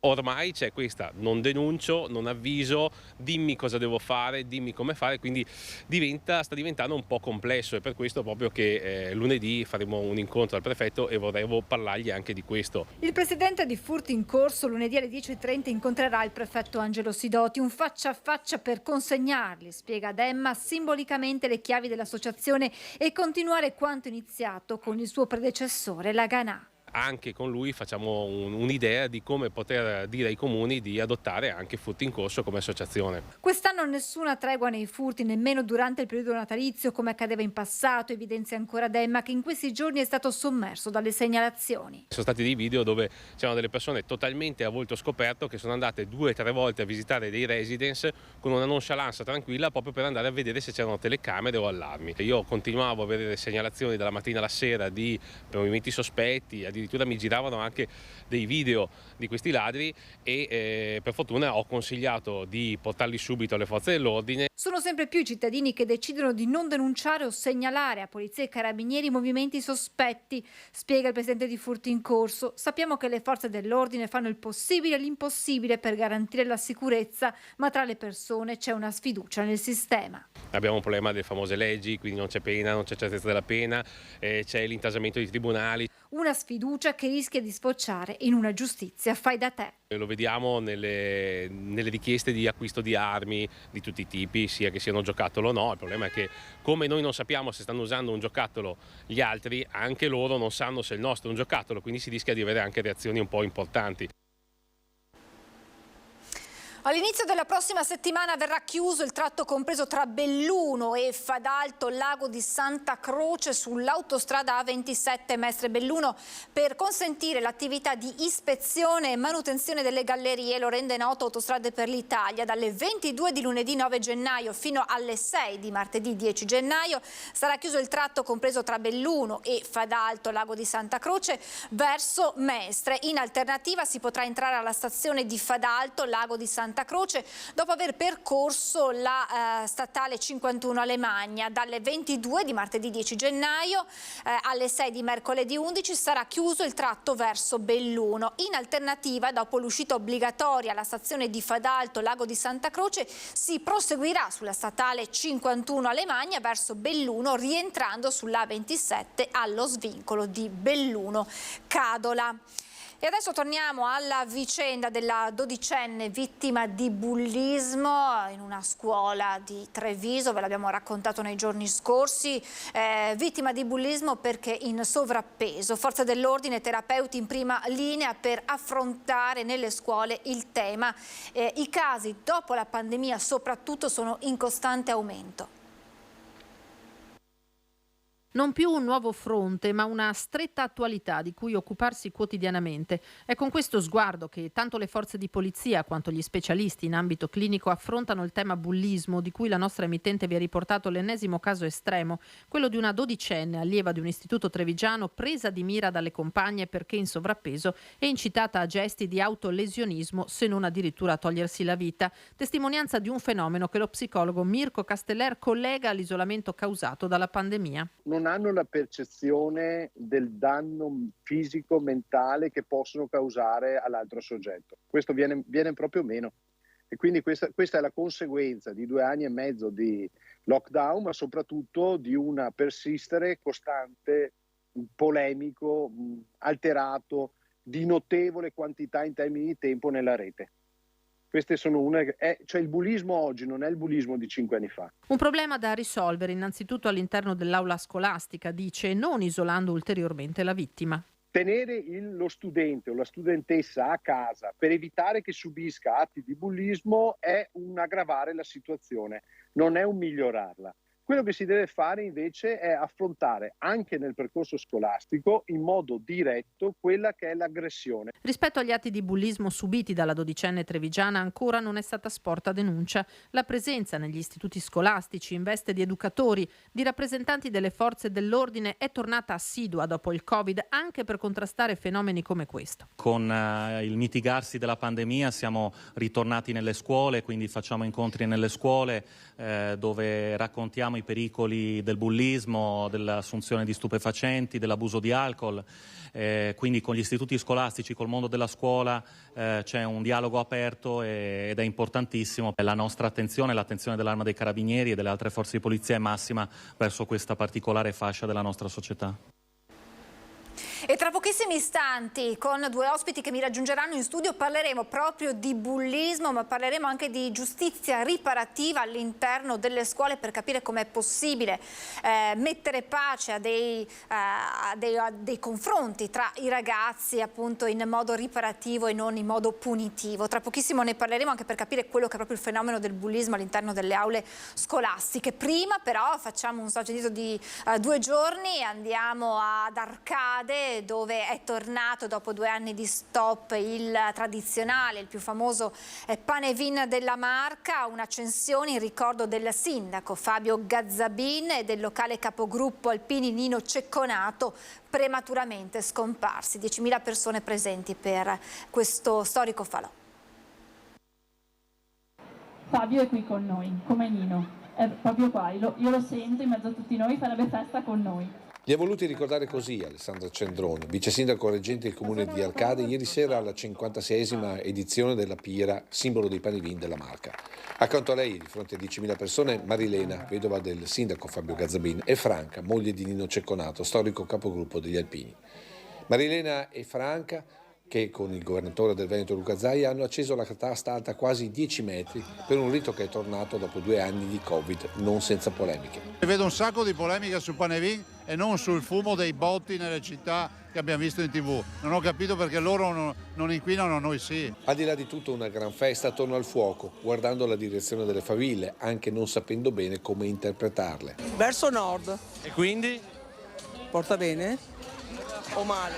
A est, quindi non so. E quindi verso mattina. E quindi? Prendi zacco e farina. E quindi è annata? Annata da mettere, come dire?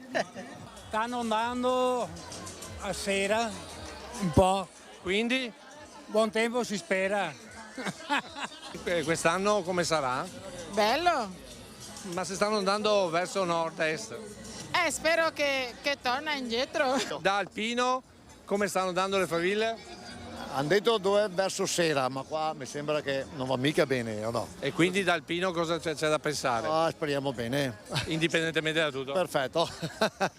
Ma per il Veneto l'auspicio più grande per quest'anno resta l'autonomia. Chi è contro l'autonomia è contro la Costituzione. L'autonomia è prevista dalla Costituzione, non è la secessione dei ricchi, non è tutte quelle boiate che si sentono dire, ma è la volontà di dar corso alla modernità di questo paese. Il governatore, che guardando già la caccia della Befana, aveva già individuato, dopo quello che è successo negli ultimi giorni, un destinatario per il fatidico carbone. Da bambini arrivava dolce il carbone, io comunque non porto rancore per nessuno, figuratevi.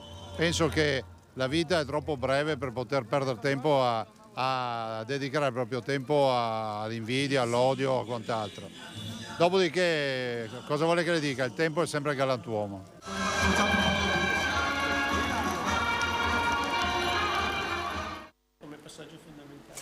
E allora li avevo annunciati prima del servizio sul pane-vin di Arcade, quindi li saluto e ve li presento. Li ringrazio per essere con noi. Sara Dall'Armellina, formatrice, mediatrice umanistica, co-coordinatrice del Centro Giustizia Riparativa dell'Associazione La Voce. Grazie per essere con noi. Grazie. Buongiorno.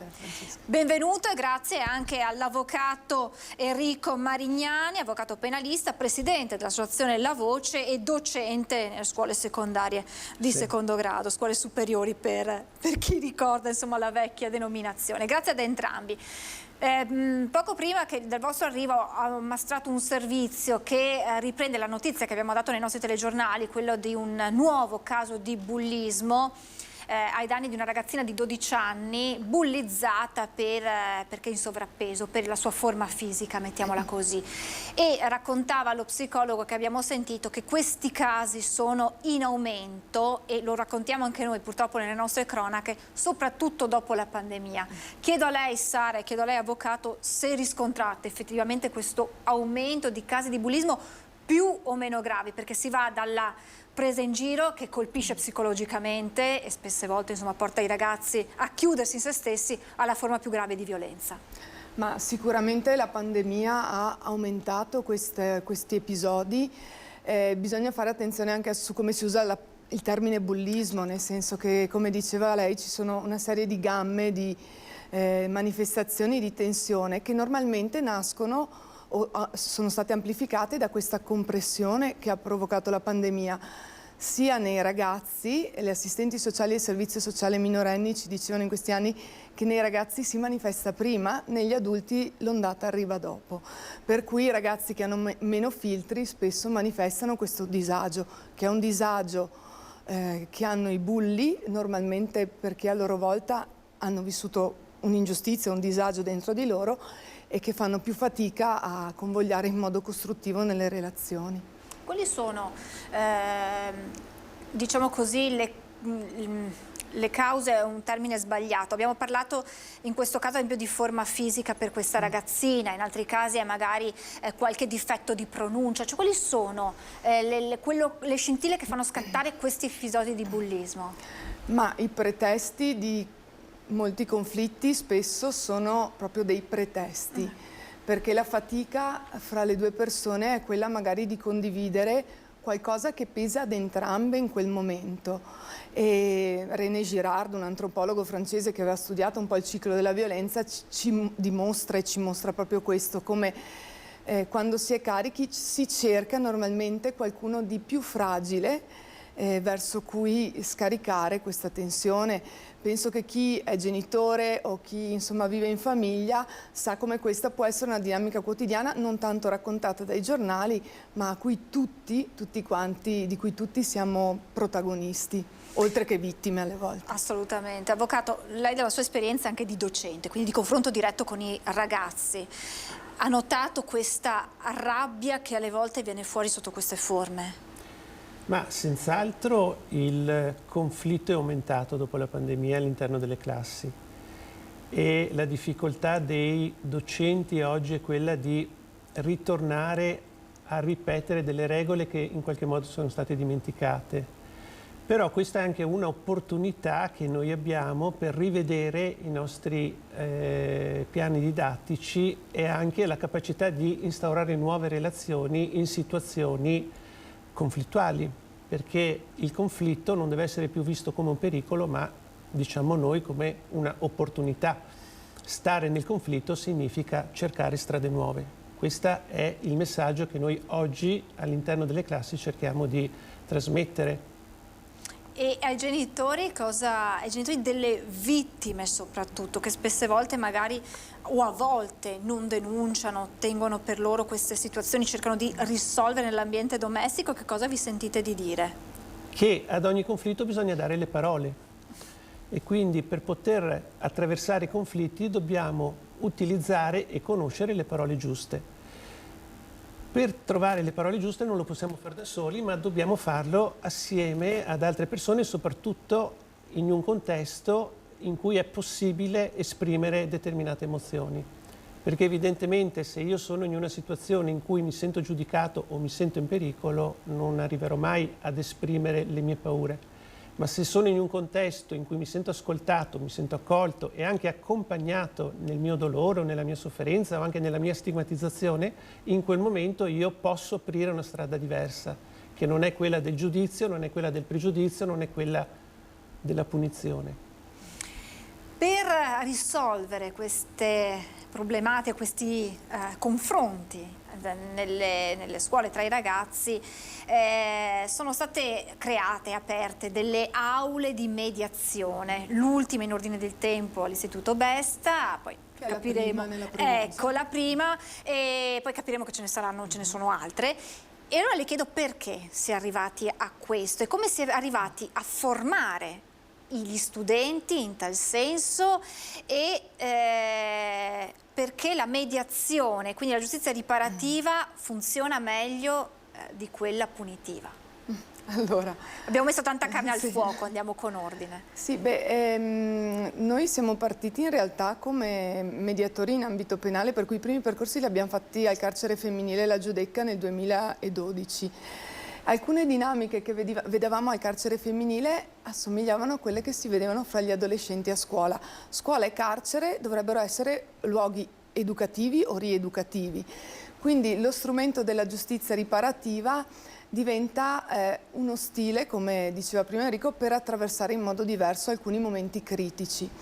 Perché? Perché appunto sposta il focus da chi ha commesso un fatto, un danno nei confronti di qualcuno e allarga il campo prendendosi cura prima di tutto di chi ha subito quella situazione, di chi l'ha commessa e di chiunque si sia sentito coinvolto direttamente o indirettamente in quello che è accaduto. In una classe, per esempio, se viene sospeso qualcuno perché ha fatto un danno a qualcun altro, spesso non ci si ferma a un incontro con le persone coinvolte direttamente, ma anche con tutto il gruppo classe.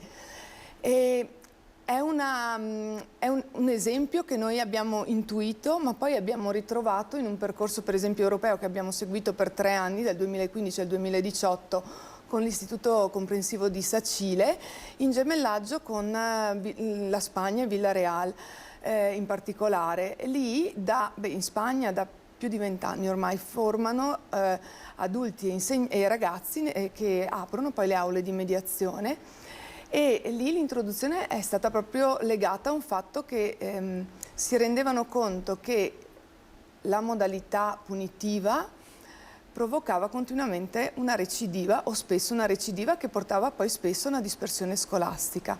Prendo l'Istituto Miralcam di Villarreal, ha introdotto la mediazione perché si trovava a far fronte a 52 sospensioni l'anno. Nel giro di 10 anni, per cui non stiamo parlando di una pillola o una bacchetta magica, ma di un cambio di terreno, di humus, esatto, sono arrivati ad avere 2 sospensioni l'anno.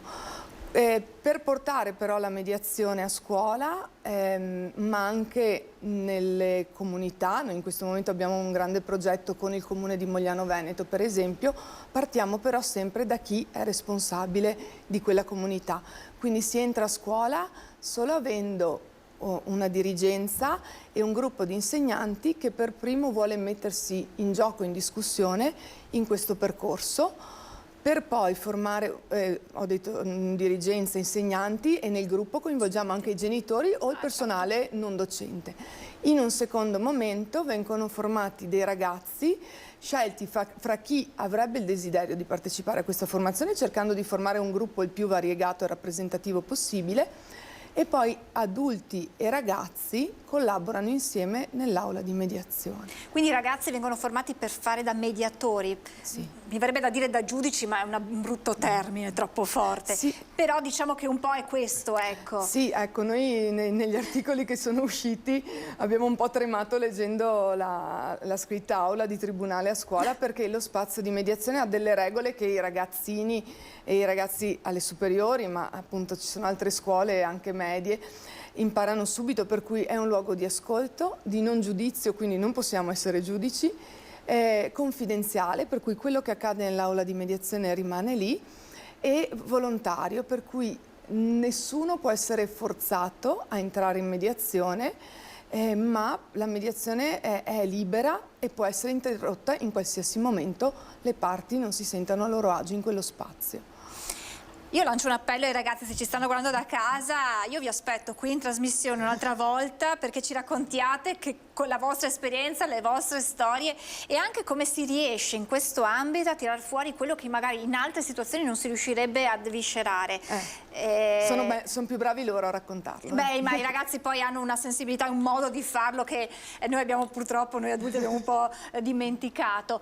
Besta abbiamo parlato, ma non è l'unico esempio. No, a breve apriremo abbiamo l'aula di mediazione alla Stefanini, in corso finiranno a febbraio, verrà aperta a metà febbraio ai 2 comprensivi di Mogliano Veneto, per cui il Mandela e il Minerbi. Stiamo formando un gruppo di insegnanti al Città della Vittoria, a Vittorio Veneto. Al Palladio siamo in dialogo, c'è il comprensivo Merlina al Belluno, un'altra scuola a Vicenza.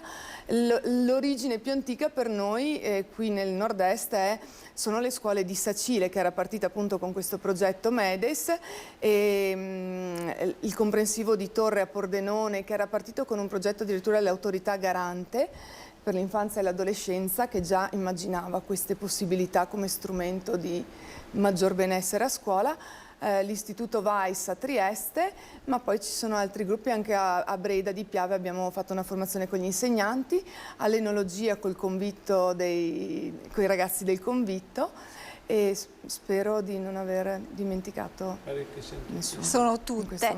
E si potrebbe pensare ad un modello unificato per tutte le scuole?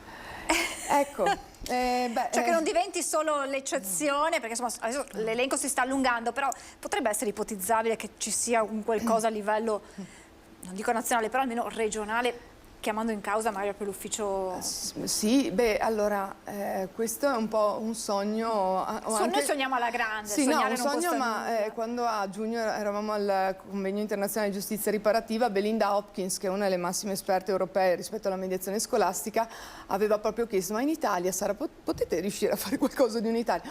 E non è una cosa così semplice, ma è un desiderio che abbiamo. L'abbiamo come centri di giustizia riparativa, sia in ambito scolastico ma anche proprio nell'ambito penale. Quello che sta accadendo in Veneto è proprio che da 2 o 3 anni, anche appunto rispetto ai progetti legati all'ambito penale, stiamo dialogando con tutti i centri di giustizia riparativa. Siamo 4-5, capofila è Don Calabria di Verona, c'è Granello di Senap a Padova, l'associazione 50 Passi a Vicenza e Coinè, sempre Odivia a Padova.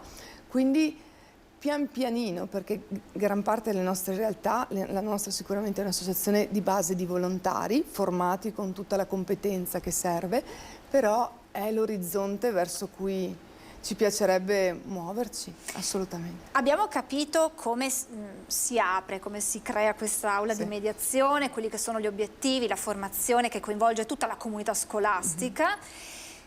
Ma di che problematiche stiamo parlando? Si va dalla presa in giro o c'è anche qualcosa di più? Abbiamo iniziato parlando del bullismo, quindi ci sono anche degli scontri, delle diatribe più gravi che si riescono a mediare in queste realtà. Allora, un po' come nel penale, noi proviamo ad accogliere qualsiasi spinta volontaria arrivi dai ragazzi. Viene usata molta prudenza nei confronti prima di tutto di chi ha subito. C'è la volontarietà da parte delle persone che vengono in mediazione, ma è una responsabilità anche dei mediatori scegliere. Chiaro che più il caso è delicato, più è fondamentale la presenza di un mediatore esperto che accompagni il percorso, e c'è anche bisogno di una cura rispetto ai ragazzi mediatori per non sovraesporli ad alcune situazioni. Per cui noi come associazione facciamo un po' questo servizio anche di presenza nel caso ci fossero situazioni più tese, però di base i ragazzi mediatori sono pronti un po' ad accogliere tutto, anche perché loro vivono in mezzo a tutto questo. Certo. E quindi quando si allenano per il percorso rispetto ai nostri, noi siamo chiamati a fare 240 ore di formazione, i ragazzi ne fanno 30, però per loro poi diventa uno stile non solo da usare nell'aula di mediazione ma anche in altri contesti. Esatto, perché può poi diventare un esempio per mediare in altre situazioni anche al di fuori, può essere nello spogliatoio, può essere a casa, ce n'è bisogno, avremo bisogno in ogni casa anche di un'aula di mediazione. Avvocato, diceva prima Sara che avete avuto un sussulto quando avete letto tribunali, perché non è proprio corretto usare questo termine? Stiamo passando un periodo storico molto delicato. E la riforma Cartabia ha messo a sistema la giustizia ristorativa all'interno anche del codice di procedura penale. È un momento delicato perché c'è da parte degli operatori del diritto, magistrati e avvocati, non si capisce bene dove si vuole andare a parare. Se la giustizia riparativa viene considerata uno strumento deflattivo, come è stato in passato la mediazione civile, oppure se è un cambio vero di paradigma. Allora io mi sento di dire non abbiate paura, perché è un cambio di paradigma, non è la mediazione civile. Quindi noi a Treviso abbiamo istituito intanto stiamo vedendo il manifesto per la giustizia riparativa. Su iniziativa della Regione abbiamo istituito, o comunque fatto partire il tavolo provinciale per la giustizia riparativa, di cui il 18 gennaio noi firmeremo questo manifesto, che ha proprio lo scopo di riunire l'ente pubblico e tutte le associazioni del terzo settore e anche cooperative che lavorano nel sociale per confrontarci su questo nuovo paradigma. E la cosa che che abbiamo preso con piacere è che in questo 2021, che è stato un anno di confronto, è stato un anno di confronto entusiasmante, perché tutti quanti, dall'azienda sanitaria al settore carcerario, alle scuole, alle cooperative e al terzo settore, tutti quanti eravamo alla ricerca di un unico obiettivo, che era quello di ritrovarci su un orizzonte assiologico condiviso. Questo orizzonte assiologico condiviso è dato appunto dalla capacità di andare oltre il conflitto per costruire dei percorsi nuovi. E questo percorso nuovo dovrà soprattutto partire, ed è questo il punto delicato, dai tribunali. Non dobbiamo più pensare al tribunale vecchia maniera in cui si va alla ricerca di una verità processuale, ma dobbiamo pensare a un tribunale come luogo per permettere alle parti di incontrarsi per arrivare ad una verità che noi la chiamiamo consensuale, una verità che non ha niente a che fare con la prova del dibattimento, ma una verità che ha a che fare con l'incontro di chi ha commesso un fatto, magari anche un fatto grave, e con chi l'ha subito. Ecco, il punto nodale di questa riforma Cartabia, che ancora non abbiamo è un po' una navigazione tra scogli, perché ancora non abbiamo capito come affrontare certe soluzioni, soprattutto di tipo processualistico, è quella legata al fatto che chi va in mediazione penale, il presupposto fondamentale per andare in mediazione penale è quello di riconoscere la propria responsabilità. Quindi una volta che si apre una mediazione penale, mi dicono i colleghi, è come fosse questa una confessione implicita. Ma questo se noi abbiamo il paradigma del processo con la verità processuale. Ma se noi invece cambiamo paradigma e pensiamo ad un incontro tra le parti, che dopo un fatto grave le parti comunque ritornano al centro della propria vita e ricostruiscono un percorso diverso insieme, allora il dibattimento, l'attività processuale diventa un momento, io non dico secondario, ma meno importante dell'incontro in mediazione. E quindi tutti i processi si scaricherebbero di tutta quella tensione, di tutta quella ricerca di giustizia che spesso le vittime chiedono ad una sentenza di condanna. Non avremo più sentenze di condanna esemplari per impedire, come era il processo di una volta, la delega di una vendetta. Io non mi posso vendicare personalmente, quindi chiedo allo Stato di farlo per me. Questo è il processo dibattimentale che noi conosciamo oggi. Possiamo invece costruire una strada nuova, un percorso nuovo e pensare ad un processo in cui le parti, grazie al momento della mediazione, possono ripartire e poi la pena è giusto che comunque ci sia, perché se io commetto un fatto grave è giusto che venga punito, ma la pena non diventa più il centro di tutta la questione. Il centro di tutta la questione diventa come ripartire dopo quel fatto grave, dopo quella rottura, dopo quella frattura, ma sono le parti a deciderlo.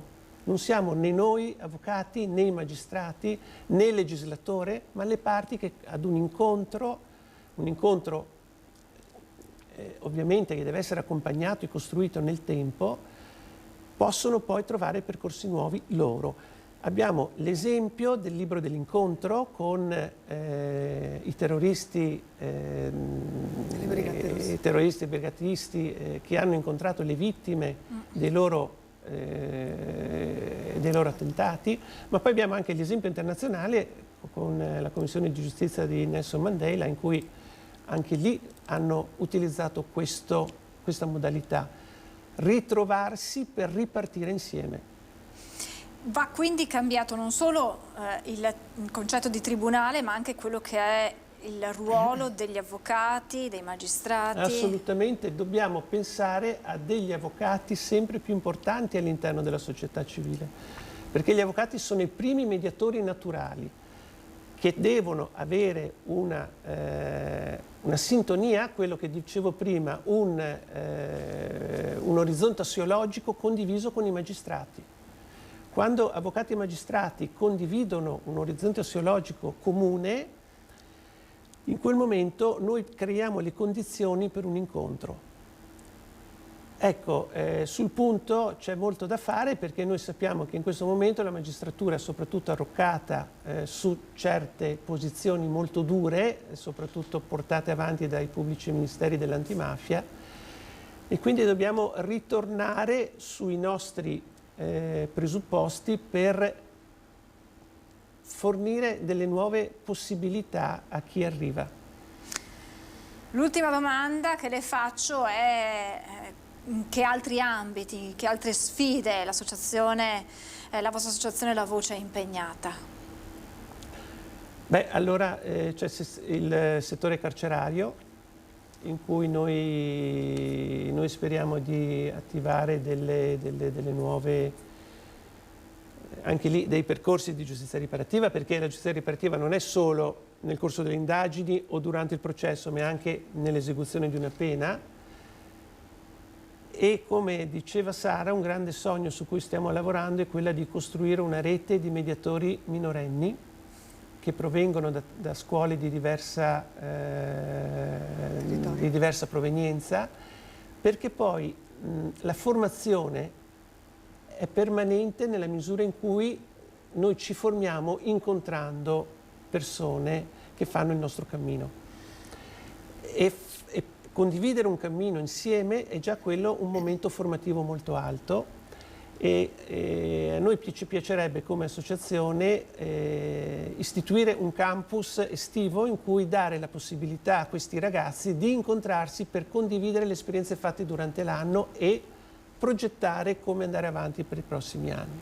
Anche perché poi, come diceva lei prima, i ragazzi sono velocissimi e sono di una duttilità, quando gli si dà l'opportunità loro la prendono subito.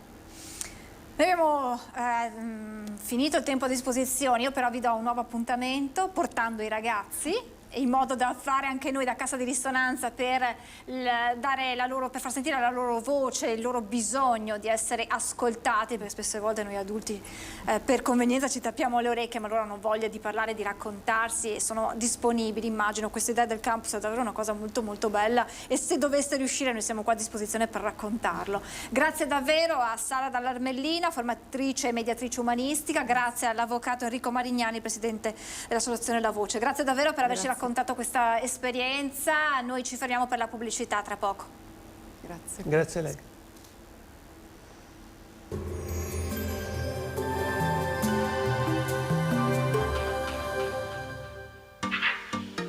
Tremonti, attrezzature e materiale per saldatura professionale a Montebelluna.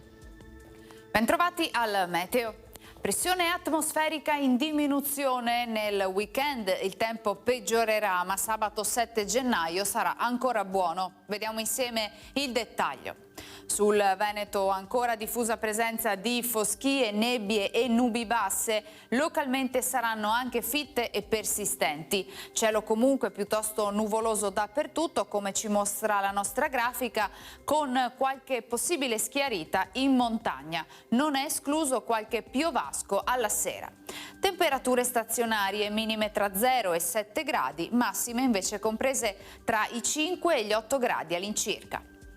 Spostiamoci ora sul Friuli Venezia Giulia, anche qui cielo in prevalenza coperto con foschie e qualche pioviggine di sera. Sulla zona montana, parentesi, maggiormente soleggiate. Temperature invariate, minime tra 5 e 8 gradi, massime sui 7-9 gradi. Infine diamo uno sguardo al Trentino Alto Adige, dove le condizioni saranno alquanto buone, con tanto sole e con nuvolosità in intensificazione soltanto a partire dal pomeriggio. Temperature minime intorno a 1-3 gradi, massime sui 6-10 gradi all'incirca. Dal meteo di Antenna 3 per ora è tutto. Arrivederci.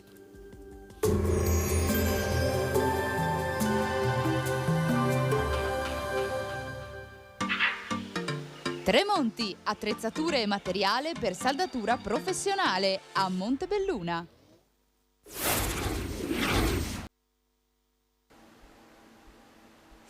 Rieccoci in diretta, abbiamo parlato di mediazione per porre fine a dei conflitti tra studenti a scuola che ha anche altri problemi da affrontare a partire da lunedì, quando la campanella tornerà a suonare per la ripresa delle lezioni dopo la pausa per le festività natalizie. E allora saluto, la ringrazio, mi scuso per il ritardo, con Lorella Benvenu, segretaria generale della CISL Scuola Belluno Treviso. Grazie per essere con noi, buongiorno. Grazie a voi dell'invito.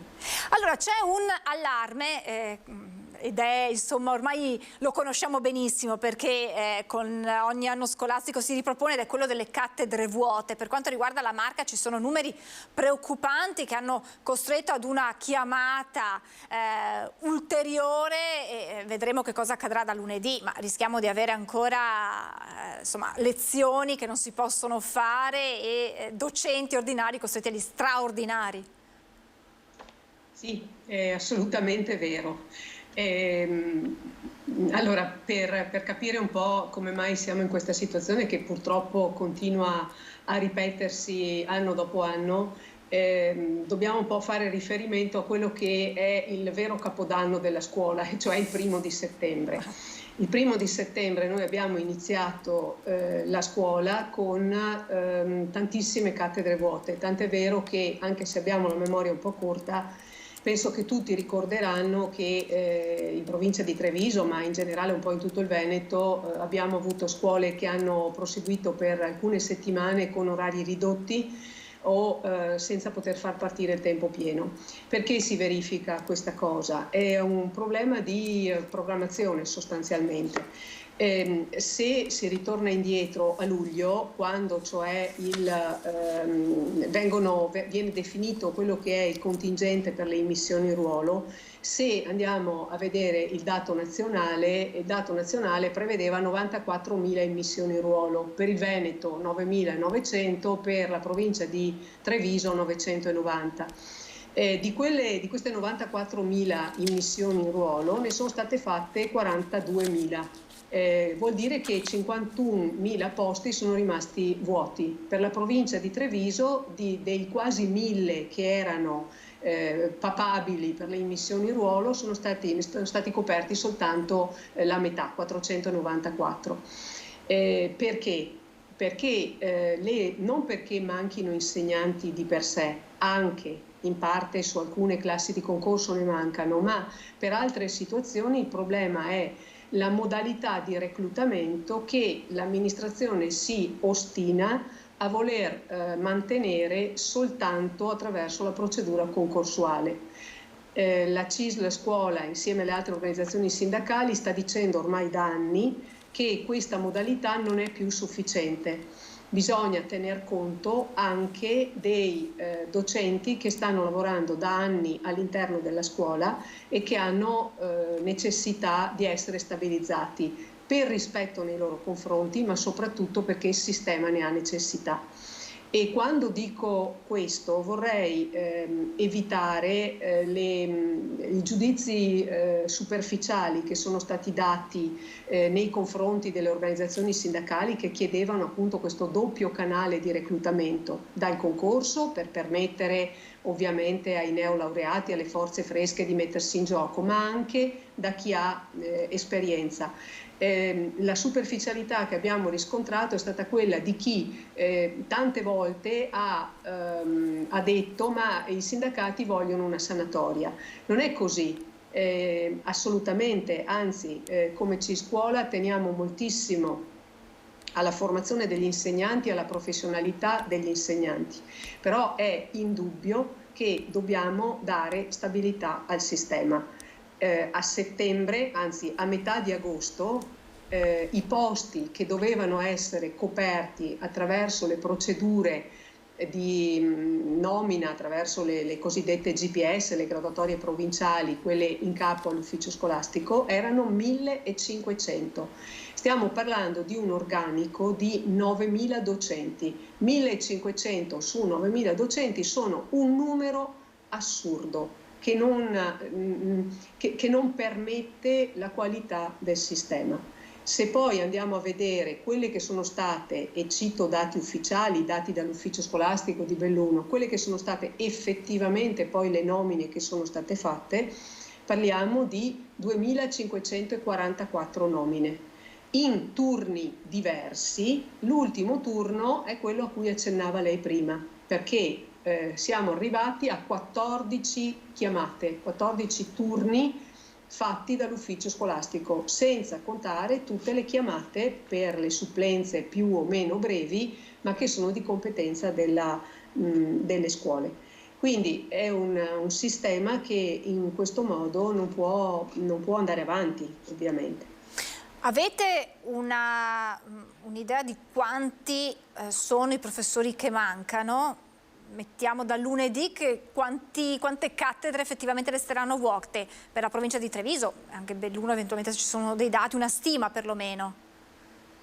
Allora, in realtà non è possibile fare dare questo tipo di dato, perché se io dovessi basarmi su quella che è la 14ª chiamata dell'ufficio scolastico territoriale di Treviso, che ha fatto l'ultima chiamata il 31 di dicembre, che poi si perfezionerà con la presa di servizio di lunedì, parliamo di 35 docenti, di cui la metà circa sono docenti di sostegno. Però è evidente che mancano, e non sono quantificabili, tutti i docenti che mancano dalle chiamate delle scuole, quindi le supplenze brevi, le maternità, le sostituzioni per malattia, ecco, tutti questi aspetti mancano, in realtà non è quantificabile. Il problema però, ripeto, è a monte, non è la ripresa di questo momento, il problema è proprio la ripresa di settembre ed è lì che va cambiata la modalità di reclutamento. Dall'altra c'è una carenza di ragazzi, queste sono le settimane in cui si vanno a effettuare le iscrizioni alle scuole, a tutti gli ordini e gradi di scuole, e c'è proprio una carenza. La crisi demografica ormai lo conosciamo bene, nascono sempre meno bambini e dunque andando avanti con gli anni troveremo sempre meno classi pollaio. Da un lato è una cosa positiva, ma dall'altro questo rischia di far chiudere interi plessi scolastici. Certo, questo è effettivamente un problema ed è un ulteriore stress a cui è sottoposta la scuola, che viene da tanti anni di tagli e che adesso rischia di avere un taglio fisiologico non imposto dall'alto. Se vogliamo fare qualche ragionamento sui numeri, la sola provincia di Treviso fra l'anno scolastico 21-22 e 22-23 ha perso 1.800 alunni, e parlo soltanto della scuola statale perché non abbiamo i dati per quanto riguarda la paritaria. Quindi sui 120.000 circa alunni in totale fra statale e paritaria e 106.000 che sono quelli della statale, ecco, abbiamo perso nella sola statale 1.800 alunni, e sono tantissimi. Abbiamo persi 600 nella provincia di Belluno.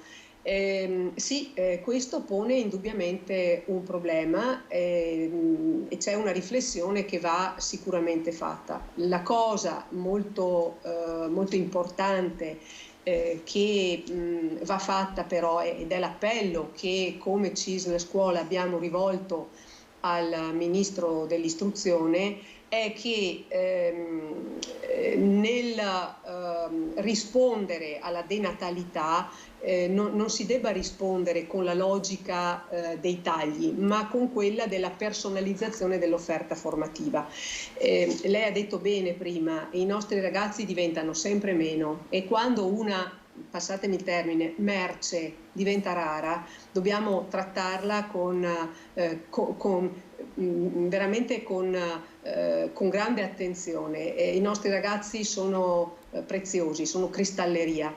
Non credo che l'unica risposta che può essere data sia quella del dimensionamento inteso come tagli. Dobbiamo veramente ripensare la nostra offerta formativa e cercare di approfittare di questa situazione, di questa occasione per dare la miglior offerta e la meglio personalizzata per ciascun alunno, perché non possiamo permetterci di perderne neanche uno.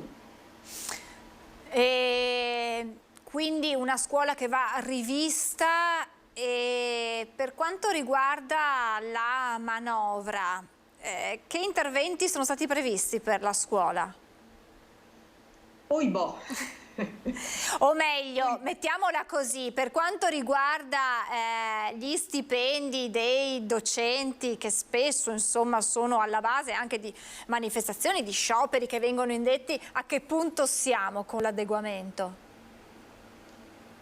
Allora, c'è stata una lunga trattativa nel corso dell'ultimo anno fra le organizzazioni sindacali e il Ministero. C'è stato anche ovviamente lo sappiamo tutti, ci sono state le elezioni, un cambio di governo e con il governo attuale siamo riusciti a concludere una trattativa che era iniziata già in precedenza e che ha portato alla firma del contratto per la parte economica. Attenzione che questo governo non ha messo nulla di suo, nel senso che i soldi che sono stati utilizzati per gli aumenti stipendiali e per gli arretrati sono quelli che erano stati previsti dalle 3 finanziarie precedenti. E purtroppo nella finanziaria del 2022 per il 2023 non abbiamo trovato risorse per gli adeguamenti stipendiali. Ci auguriamo che ci sia un ripensamento su questo.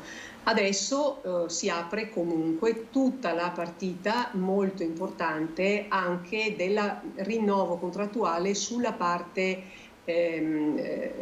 giuridica, che è una parte altrettanto importante di quella economica naturalmente, perché l'ultima rivisitazione del contratto dal punto di vista giuridico risale al 2006, il che significa per tutti i cambiamenti che ci sono stati, significa preistoria.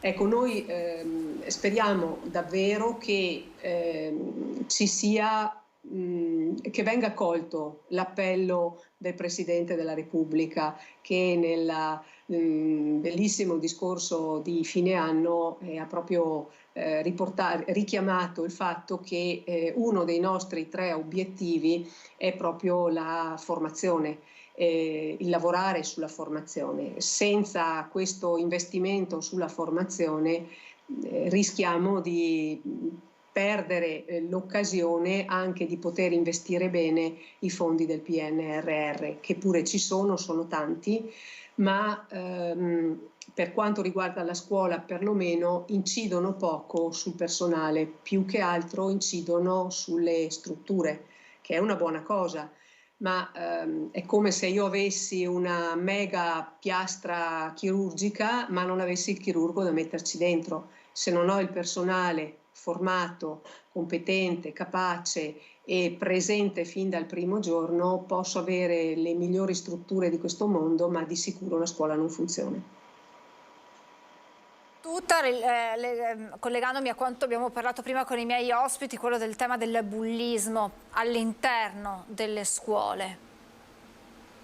Sì, ho ascoltato anch'io con molto interesse gli interventi precedenti e mi è molto piaciuto il fatto che finalmente sembra che siamo entrati nella logica di non limitarci a delegare alla scuola determinate operazioni o determinati interventi, perché non è pensabile delegare alla scuola interventi su cose sulle quali la scuola non riesce ad incidere. Cioè, non basta la scuola per risolvere dei problemi che appartengono al sociale e non possiamo chiedere alla scuola la risoluzione di problemi che non le competono, come le caratteristiche socio-economiche delle famiglie, della società da cui arrivano questi ragazzi che hanno questo tipo di comportamenti. La scuola può fare la sua parte, il suo pezzo, ma è estremamente importante che l'intera società civile si faccia carico di questo. E questo, guardi, non riguarda soltanto l'aspetto del bullismo, riguarda anche gli apprendimenti, riguarda i risultati scolastici in genere. Noi ci siamo, come sindacato, abbiamo fatto diverse indagini su questo, ma ci sono poi le rilevazioni internazionali, ci sono gli OCSE-PISA per esempio, che dicono chiaramente che c'è uno strettissimo legame fra le condizioni socio-economiche del contesto e la scuola. Non solo, dove la scuola è supportata dall'intera società civile, dove c'è un legame fra scuola e società, la scuola funziona bene, i ragazzi hanno buoni apprendimenti e i risultati sono buoni. Dove questo non c'è, dove la scuola è un po' abbandonata a se stessa, dove le viene delegato anche ciò che non le appartiene, la scuola non riesce, ma non riesce perché non è possibile, non ce la può fare. E questo è l'appello che io davvero vorrei fare un po' a tutti. Cerchiamo di prenderci cura della nostra scuola. La scuola è bene comune, la scuola è welfare. Cerchiamo di volerle bene, di prendercene cura e di cercare di fare in modo che funzioni. Assolutamente sì, la scuola va valorizzata, va protetta, va aiutata, ma non bisogna scaricare sulla scuola le responsabilità che spettano ad altri, in primis alle famiglie. Grazie davvero a Lorella Benvenu, segretaria generale CISL Scuola Belluno Treviso, grazie davvero per la sua analisi, per i suoi dati e torneremo ad aggiornarci strada facendo per capire qual è la situazione nelle nostre scuole. Grazie davvero, buon lavoro, buon fine settimana. Grazie a voi, grazie dell'invito. Grazie davvero, grazie anche a lei, buona giornata. Questa dunque è la fotografia della scuola con problemi nuovi, vecchi verrebbe da dire, che vanno assolutamente risolti. E allora vi avevo annunciato la presenza dei sindaci perché ci sono tanti temi da affrontare con loro in questo inizio 2023. Saluto e auguro buon anno al sindaco di Silea, Rossella Cendron, ben ritrovata, grazie per essere con noi. Buongiorno a tutti e buon anno a voi. Grazie a lei sindaco, tra pochissimo dovremo avere in collegamento anche Mattia Perencina, sindaco di Farra di Soligo. Sindaco, iniziamo subito a parlare di caro bollette, è un tema insomma con cui abbiamo salutato il 2022 ma che ci ritroviamo all'inizio di quest'anno e che sappiamo pesare tantissimo sulle casse dei comuni che sono riusciti a chiudere i bilanci senza troppe difficoltà perché i sindaci sono bravi, perché vanno a pescare laddove possibile, ma certo se non arriveranno ulteriori aiuti e quelli che sono previsti nella finanziaria appena approvata non sono sufficienti a dare le risposte che i sindaci aspettano. Certo, perché abbiamo uno stanziamento di 400 milioni su quello previsto, appunto, come nel 2022 è stato stanziato 1,2 miliardi, quindi una grossa differenza, e ci aspettiamo gli aiuti, perché parlo per un ente come il comune di Silea che ha poco più di 10.000 abitanti. Noi abbiamo avuto aumenti in vivi di costi tra appunto la corrente elettrica e il gas di circa 230.000 euro da trovare in corso d'anno, quindi è evidente che sono arrivati degli aiuti, ma abbiamo dovuto fare degli aggiustamenti. Ecco, io per esempio non ho ancora approvato il bilancio per il 2023 proprio per una serie di incertezze e anche di ritardi nella costruzione del bilancio, e questo incide non poco, perché ci troveremo a scegliere. Abbiamo già la bozza di bilancio pronta, l'analisi del revisore dei conti, ma è chiaro che le programmazioni di bilancio sono, come dire, delle bozze che poi subiranno necessariamente degli aggiustamenti in corso d'anno. Ripeto, con un clima di assoluta incertezza, proprio perché non sono chiari gli andamenti delle spese dei costi dell'energia. Basandoli sull'anno 2022 riusciamo a chiudere il bilancio, però rinunciando anche a quelle che sono per esempio degli aumenti di spese di manutenzione, oppure altre azioni sulle potature del verde, per esempio, che avevamo preventivato. Dobbiamo cercare di contenere questo tipo di spese di manutenzione ordinaria o straordinaria, per non intaccare quello che è al centro della preoccupazione della politica locale in questo momento, ovvero il sociale. Credo che lo sforzo di tutti i sindaci sia quello di non tagliare i servizi sociali, che in questo momento hanno la priorità e l'emergenza, anzi, se possibile, rafforzare questo tipo di servizio. Leggo con una certa sofferenza anche nei quotidiani oggi che alcuni colleghi hanno dovuto fare delle scelte forti proprio per portare a casa il pareggio di bilancio, quello di aumentare per esempio le imposte, l'IMU. Credo che si arrivi a una soluzione di questo tipo quando proprio non ci sono altre soluzioni, perché l'ultima volontà di noi sindaci è quella di andare a mettere le mani in tasca ai cittadini, che invece cerchiamo di supportare in tutti i modi, anche attraverso i contributi indiretti. Mi vengono in mente le scuole paritarie, ma mi vengono in mente anche i contributi, per esempio al ticket della mensa scolastica, oppure ai servizi di tempo integrato, insomma i vari servizi anche nel settore legati al servizio dell'istruzione, che noi sindaci cerchiamo di mantenere e agevolare. Le famiglie sono al centro delle nostre preoccupazioni. Mi sembra di capire. Adesso, Sindaco Cendrona, cercheremo anche di capire se c'è una data per l'approvazione del vostro bilancio che invece è stato approvato, se non sbaglio, dal Comune di Farra di Soligo. Saluto il Sindaco Mattia Perencin, buon anno, buongiorno Sindaco, ben ritrovato. Buon anno e buongiorno a lei e a tutti quanti voi. No, noi non l'abbiamo approvato. Nemmeno voi. Lo andremo ad approvare nel mese di gennaio, lo stiamo costruendo. Non è una situazione facile, come ha detto la collega poco fa, perché anche noi ovviamente ci siamo trovati a sostenere tutta una serie di aumenti, per la quale insomma abbiamo dovuto fare anche delle importanti variazioni al bilancio per cercare di pagare le utenze elettriche, quindi insomma con dei costi veramente importanti. È chiaro che la situazione non è assolutamente rosea. Io auspico insomma che ci siano degli ulteriori aiuti da parte del governo per gli enti locali, perché ovviamente la coperta è corta e anche noi ci siamo trovati a dover, diciamo così, decidere che tipo di priorità e che tipo di interventi andare a fare.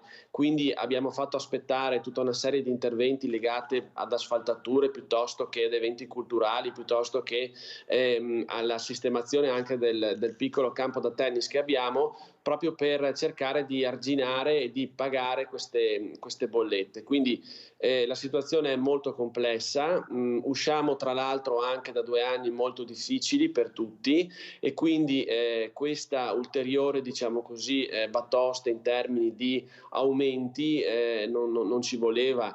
Per cui insomma la difficoltà c'è, non la nascondo, non è facile neanche da spiegare ai cittadini perché stiamo cercando insomma di tamponare situazioni complesse, perché ovviamente magari lasciamo da parte degli interventi che da tempo si aspettavano. Quindi io l'ho detto più volte, sono veramente preoccupato.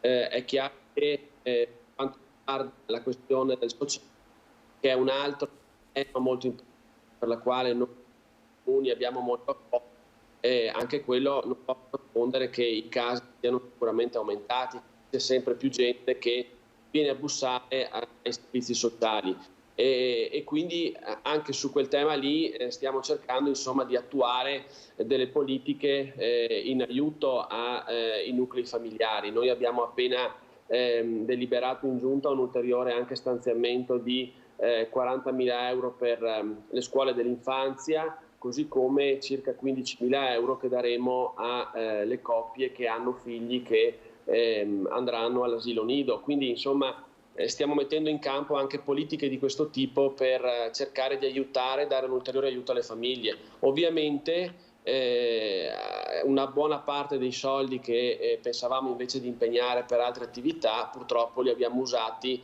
per pagare le utenze e le bollette. Questa è una cosa che proprio non riesco a capacitarmi e a farmi passare, perché sono veramente arrabbiato per questo tema.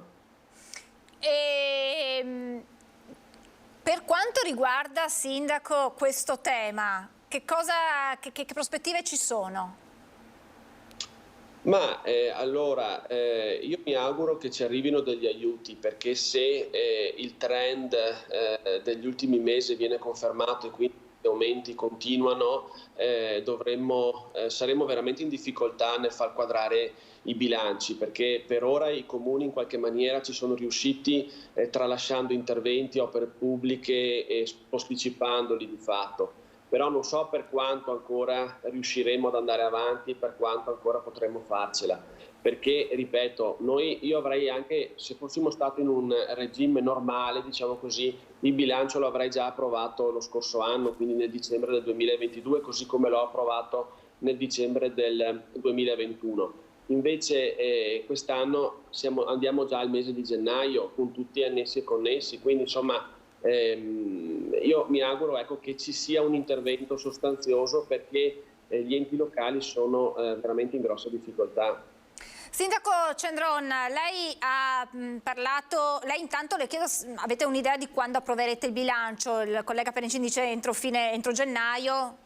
Certo, anche per noi l'obiettivo è approvare entro gennaio, ma volevo appunto salutare il collega Perencin e comunque riallacciarmi proprio a questo è il tema, perché ricordiamo che l'ente comune è il primo ente di prossimità ai cittadini, quindi ci troviamo anche in una situazione imbarazzante in cui siamo i primi ad avere problemi a garantire diciamo l'equilibrio di bilancio e quindi ad avere forti aumenti di spese, specialmente per il caro energia, e non dimentichiamo anche il caro delle materie prime, delle opere già in corso che hanno visto gli adeguamenti, ma il primo fronte a cui i cittadini, le associazioni vengono a chiedere è il comune. Quindi ci troviamo su un doppio fronte di imbarazzo, prima di tutto per le spese interne, ma poi non riusciamo ad aiutare in maniera come vorremmo quelle associazioni, in particolare ricordo le associazioni sportive che hanno per esempio in gestione le strutture sportive, i palazzetti dello sport, che sono diventati davvero dispendiosissimi, oppure siamo costretti a magari ritoccare quelle tariffe delle sale pubbliche che non riusciamo magari più a garantire con delle gratuità o dei costi del tutto contenuti. Quindi è difficile spiegare alla cittadinanza proprio che anche il comune è in difficoltà e che siamo costretti a non magari dare delle condizioni così favorevoli anche alla cittadinanza stessa o alle associazioni stesse, proprio perché viviamo per primi questa difficoltà. Quindi sono proprio questi aggiustamenti, se si cerca di togliere un qualcosa da una parte per mettere dall'altra, che vi sta portando a ritardare, diciamo così, l'approvazione di bilancio, perché quello dell'aumento delle tasse è proprio una soluzione che lei non prende neanche in considerazione, mi sembra di capire. No, per ora sono determinata a non prenderla in considerazione, ma se le circostanze ce lo imporranno dovremo fare delle scelte difficili. Per ora appunto nella bozza di bilancio questa soluzione non è stata presa in considerazione e cerchiamo di tenere saldi i nervi. È per quello che state aspettando proprio l'ultimo per approvarlo. Ma e quindi dove si vanno a cercare questi soldi, sindaco? Cioè, il sociale non si tocca, non si toccano le tasse, si tagliano dei servizi ma non i servizi essenziali, appunto qualche manutenzione in meno. C'è qualche opera pubblica che voi volevate realizzare, avevate messo in programma proprio per il 2023 ma che invece alla quale dovete assolutamente rinunciare? Sì, diciamo che appunto sono diverse le spese per investimento e la cosiddetta spesa corrente, quindi si va spesso a limitare quelle che sono piuttosto le spese di manutenzione che possono rientrare per le cifre più esigue nella cosiddetta spesa corrente, quindi cerchiamo di contenere questo tipo di costi. Se magari c'erano opere importanti previste, per esempio per la manutenzione del verde, la potatura, oppure prevedere per esempio uno sfalcio erba in più, che aiuta anche con i periodi di siccità estiva che abbiamo vissuto, questo tipo di azione che magari rende anche il benessere della cittadinanza con la presenza per esempio di zanzare e quant'altro. Noi vogliamo andare incontro a questo tipo di esigenze, però purtroppo sono proprio le voci che siamo portati a tagliare, quindi meno manutenzione di strade, meno manutenzione del verde pubblico, contenimento delle spese su cui possiamo, tra virgolette, cercare di agire. È chiaro che ci siamo trovati anche di fronte a scelte precise sulle opere. Provate a pensare, se un'opera pubblica ha un aumento medio tra il 20 e il 30%, necessariamente abbiamo dovuto ritoccare quello che è il piano triennale delle opere pubbliche e prevederne anche lo slittamento magari negli anni successivi, sperando che ci sia un aggiustamento in corso d'opera. Non avendo entrate, non avendo magari gli oneri, già una certezza sulle entrate degli oneri o sui trasferimenti dello Stato, dobbiamo necessariamente slittare le opere, decidere appunto di non farle per l'anno in cui erano previsto, per esempio il 2023, ma spostarle al 2024, sperando che poi ci siano le necessarie entrate. Anche il tema dei rincari dei costi delle materie prime è veramente un tema serio che ha portato non pochi disagi nella programmazione. Qualche esempio di opera pubblica che dovrà slittare? Guardi, le faccio un esempio molto pratico, perché io appunto sono un sindaco che è appena stato rinnovato a giugno e ovviamente il municipio che ha bisogno di una manutenzione, di un efficientamento energetico, e avevamo pensato appunto anche all'installazione del fotovoltaico, proprio per contenere i costi di energia e andare incontro a quelle esigenze di efficientamento energetico degli edifici pubblici che appunto ci sono davvero cari come priorità. E ci troviamo di fronte a un aumento delle spese fissate da progetto di circa 120.000 euro e quindi abbiamo dovuto spostare altre opere di efficientamento per poter portare a termine il municipio, quell'efficientamento energetico del municipio, che ahimè ha proprio bisogno di un intervento necessario. Voi sapete che noi sindaci preferiamo sempre intervenire al di fuori di quelli che sono gli edifici, cioè prima diamo priorità ai palazzetti dello sport, alle scuole assolutamente, insomma il municipio è sempre quello che magari viene per ultimo in termini di manutenzione, però appunto noi ci troviamo in una situazione di necessità e necessariamente abbiamo dovuto spostare altre opere, farle slittare per poter intervenire. Sindaco Perencin, anche per voi la possibilità di aumentare le tasse rimane chiusa in un cassetto, non si prende in considerazione in questo momento?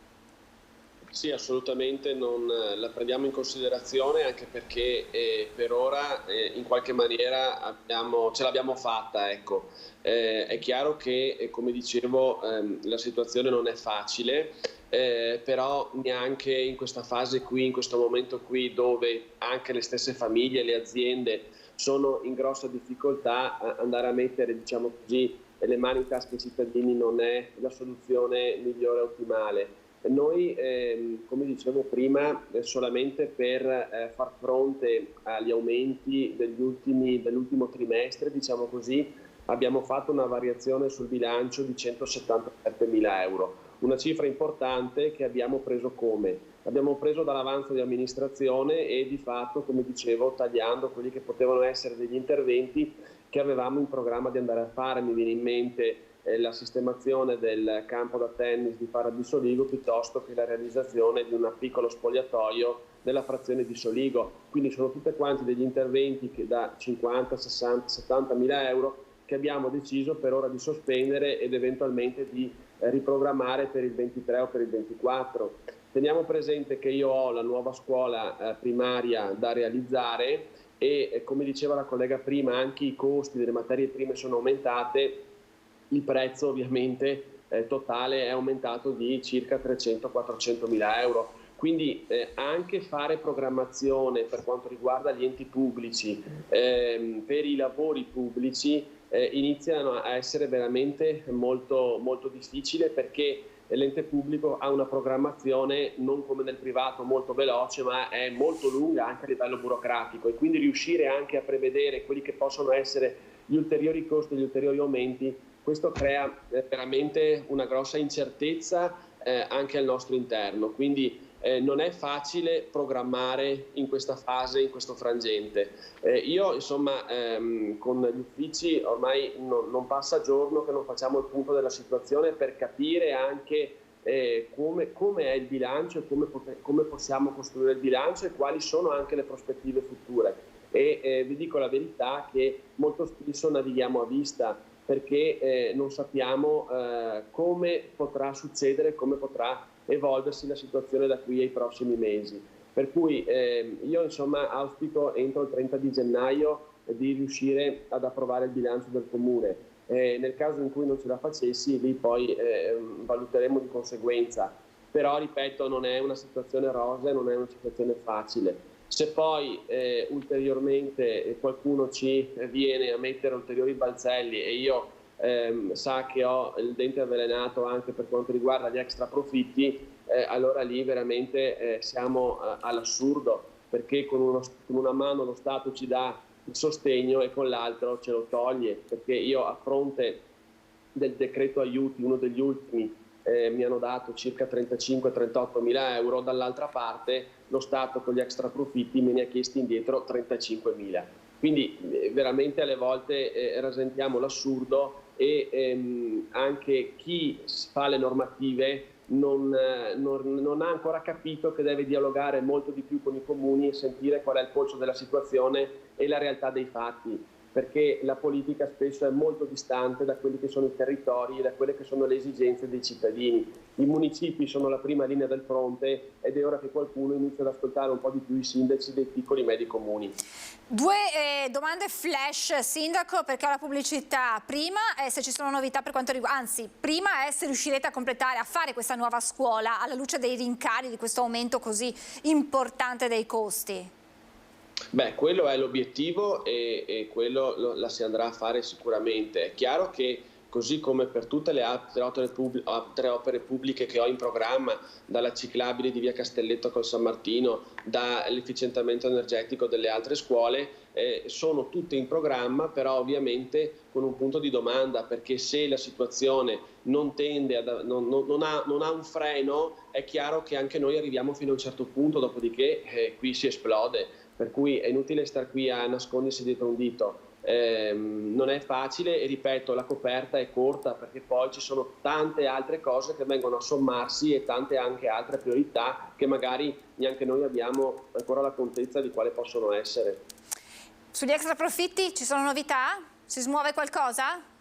Allora, sugli extra profitti ho sentito anche nei giorni scorsi il presidente dell'ANCI che mi ha detto che sono fiduciosi come ANCI che nel prossimo milleproroghe, quindi in quello che andrà in discussione in Parlamento da qui alle prossime settimane, ci possano essere, ecco, diciamo, delle risposte per quei comuni. Sono circa 1200 stimati in tutta Italia che hanno il problema che abbiamo avuto noi con gli extra profitti, quindi noi abbiamo l'impianto fotovoltaico, l'in più che noi impegniamo nel bilancio comunale, in questo caso lo Stato lo rivuole indietro.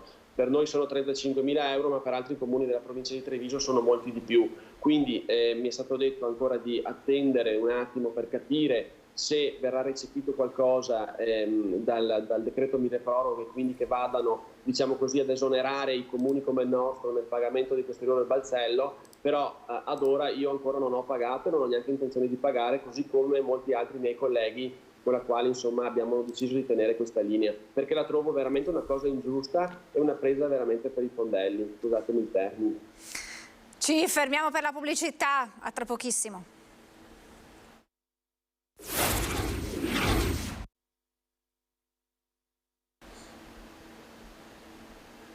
Eccoci in diretta insieme al sindaco di Silea Rossella Cendrone e al sindaco di Fara di Soligo Mattia Perencina. Sindaco Cendron, temo che possibili nuove assunzioni, perché sappiamo quanto gli uffici comunali siano alle prese con 1000 questioni, proprio anche in virtù dell'approvazione di bilancio, e quindi immagino che le nuove assunzioni in questo momento non siano pensabili. Guardi, Francesca, le dirò, non sono pensabili per un motivo molto semplice, anche se le abbiamo messe in programmazione e le auspichiamo proprio perché abbiamo avuto un numero di pensionamenti e di mobilità tra i dipendenti comunali molto alto. Il problema è che oggi non troviamo più personale disposto ad essere a fare i concorsi e quindi a essere assunto negli enti pubblici. Le faccio un esempio con cui mi sono confrontata anche poco tempo fa con qualche suo collega. A Silea abbiamo circa 2 settimane fa fatto un concorso per una figura da istruttore amministrativo di area finanziaria, le cosiddette figure C, quindi a tempo indeterminato, e per una figura direzionale, sempre in ambito amministrativo finanziario. Le comunico qual è l'esito di questo concorso. Su appunto 26 candidati nel concorso da C e 14 in quello da D, arrivano all'orale solamente 3 persone nel concorso da C. Quindi vuol dire che andremo a fare gli orali solamente per 3 persone. Lei provi a pensare, costituendo una graduatoria da 3 persone che serve a malapena a rispondere a quelle che sono le esigenze di assunzione dell'ente, può immaginare se appunto avevamo fatto degli accordi anche con altri comuni, che voi sapete che ci sono degli accordi, delle convenzioni, ma anche delle forme di cortesia istituzionale con gli altri comuni in cui si cede la cosiddetta graduatoria per poter assumere il personale. Non riusciamo nemmeno a soddisfare le esigenze interne, perché ho una figura, la figura da D, che non ha visto nessuno passare la fase degli iscritti. Quindi ci aggiunge un tema al tema. Abbiamo problemi di risorse, abbiamo problemi di personale, proprio perché c'è un interesse del tutto diverso a lavorare in un ente pubblico in questo preciso momento storico, e che va un po' in contraddizione a quella che è la situazione, perché storicamente l'ente pubblico ha sempre rappresentato il cosiddetto lavoro sicuro, anche se non ci sono degli stipendi cosiddetti stellari, però insomma garantisce una sicurezza che in questa fase storica dovrebbe essere un interesse primario. E invece io vi confermo che non solo appunto non ci sono persone o un numero di persone così consistente come qualche anno fa che partecipa ai concorsi, ma anche, ahimè, devo dire che il livello di preparazione non è così alta, quindi questo impone una riflessione necessaria anche su quelle che sono le modalità di selezione del personale pubblico, che non è più adeguato a quelli che sono i tempi di oggi. Già noi abbiamo introdotto la figura dello psicologo all'interno dei concorsi per poter tracciare un profilo psicologico dei candidati che aiuti nella selezione, perché ricordo che più che la selezione con una prova scritta e una prova orale, che sono importanti perché chiaramente ci deve essere una conoscenza della materia, è molto più importante, specie in una realtà come quella del comune, saper lavorare in team, perché oggi faccio riferimento per esempio alla gestione dei fondi del PNRR. Se non abbiamo una stretta collaborazione tra l'ufficio lavori pubblici, l'area tecnica, la ragioneria, la parte che si occupa del personale, ad esempio, oppure la gestione delle emergenze sociali in cui vanno costruiti dei bandi ad hoc, e quindi ci deve essere anche l'area tecnica presente, per esempio per gli aspetti che riguardano l'edilizia popolare. Dobbiamo avere una capacità di lavorare in squadra che va oltre magari la singola competenza nelle materie, e quindi davvero ci troviamo di fronte a una sfida che non è solo quella delle risorse economiche e finanziarie, ma soprattutto anche quella delle risorse umane che vanno trovate, perché lo sa bene il collega Perencin, proprio perché per esempio noi abbiamo un caso, ci siamo prestati una figura che riguarda l'area dei vigili, perché oggi i dipendenti pubblici si spostano nei vari enti attraverso i concorsi, perché nessun sindaco vuole concedere la cosiddetta mobilità, proprio perché abbiamo pochi dipendenti. Quindi chiaramente i dipendenti, per crescere professionalmente, fanno dei concorsi in altri enti e chiaramente, avendone le capacità, li vincono. Però cerchiamo di agevolarci con degli accordi, magari prestarci i dipendenti a scavalco, così si dice, in maniera da riuscire a portare avanti i servizi. Questa oggi è la realtà delle cose, non solo carenza di risorse economiche e finanziarie, ma anche carenza di risorse umane. E con le partite importanti della gestione dei fondi PNRR questo rappresenta un problema. Ricordo anche che bisogna avere risorse umane sempre più specializzate, con competenze sempre più specifiche. È una sfida continua a fare il sindaco, mi sembra di capire, una prova di coraggio. Come se questo non bastasse, sindaco Perencin, ci si mettono anche i furti a creare inquietudini, insicurezza, i cittadini che si rivolgono a voi, e lei ha chiesto aiuto alla prefettura per aumentare i controlli, e insomma una richiesta che è stata subito accolta.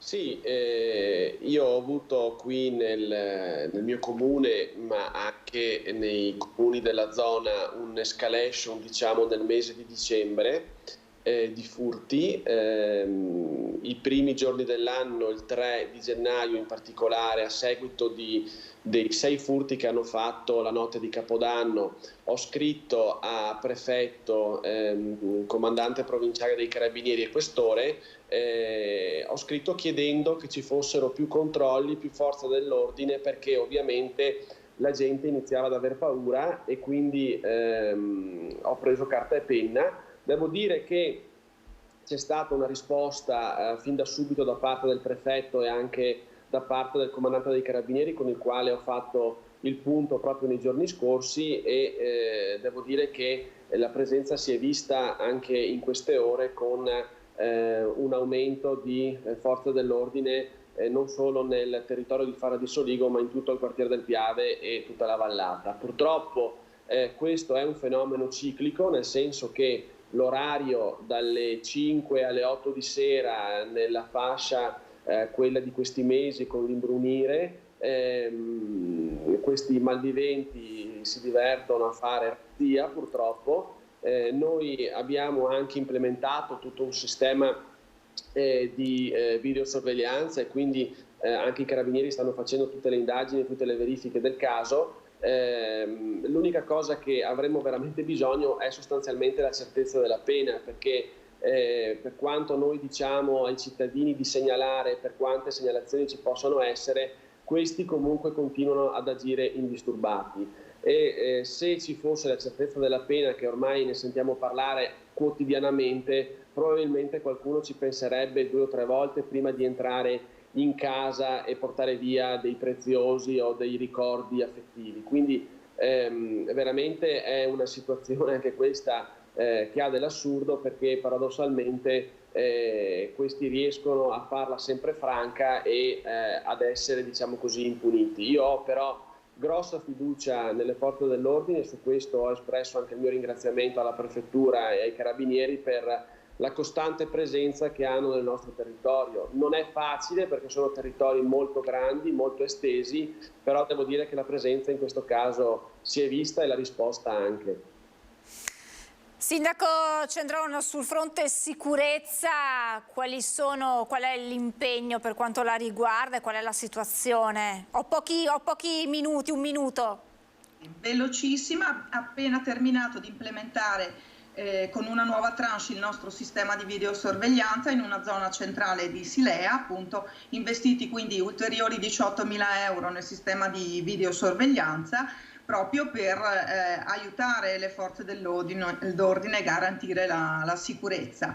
E voglio fare un appello in conclusione a tutti i cittadini proprio sul fatto di adottare quelle misure di prevenzione necessarie, attivare gli allarmi quando si esce di casa, perché spesso questo non accade, o comunque appunto chiudere gli infissi, magari usare quelle misure di sicurezza come lasciare accese per esempio le luci, che possano scoraggiare la presenza dei ladri, che però vediamo sono sempre più spavaldi, e quindi dobbiamo attrezzarci ed essere molto vigili.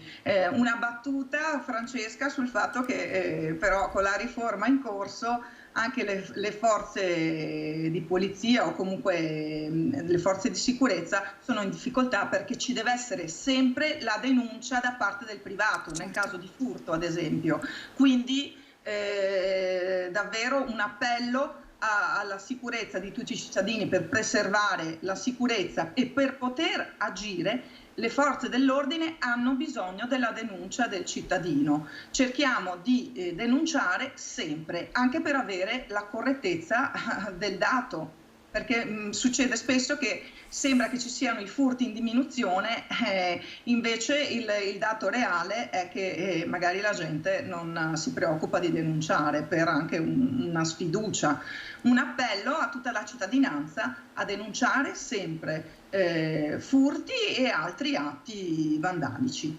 Assolutamente, è un appello che rilanciamo anche noi, perché spesso appunto quelle che sono le statistiche sono viziate dalla mancanza di denuncia da parte dei cittadini, perché dicono tanto cosa vuoi che succeda e tanto anche se li prendono poi sono fuori. Questa è una frase che ci sentiamo ripetere molto spesso quando intervistiamo le vittime di furti, e quindi è un appello assolutamente che ci sentiamo di ribadire anche noi. Grazie davvero a Rossella Cendron, sindaco di Silea, grazie a Mattia Perencin, sindaco di Fara di Soligo, grazie ad entrambi e buon lavoro, perché mi sembra di capire che sarà un altro anno particolarmente complicato per i sindaci per gestire insomma le problematiche con le risorse che sono sempre meno. Io ringrazio voi telespettatori per averci seguito e naturalmente l'informazione di Antenna 3 torna questa sera a partire dalle 18:30. Grazie ancora e buon proseguimento di giornata, buon sabato.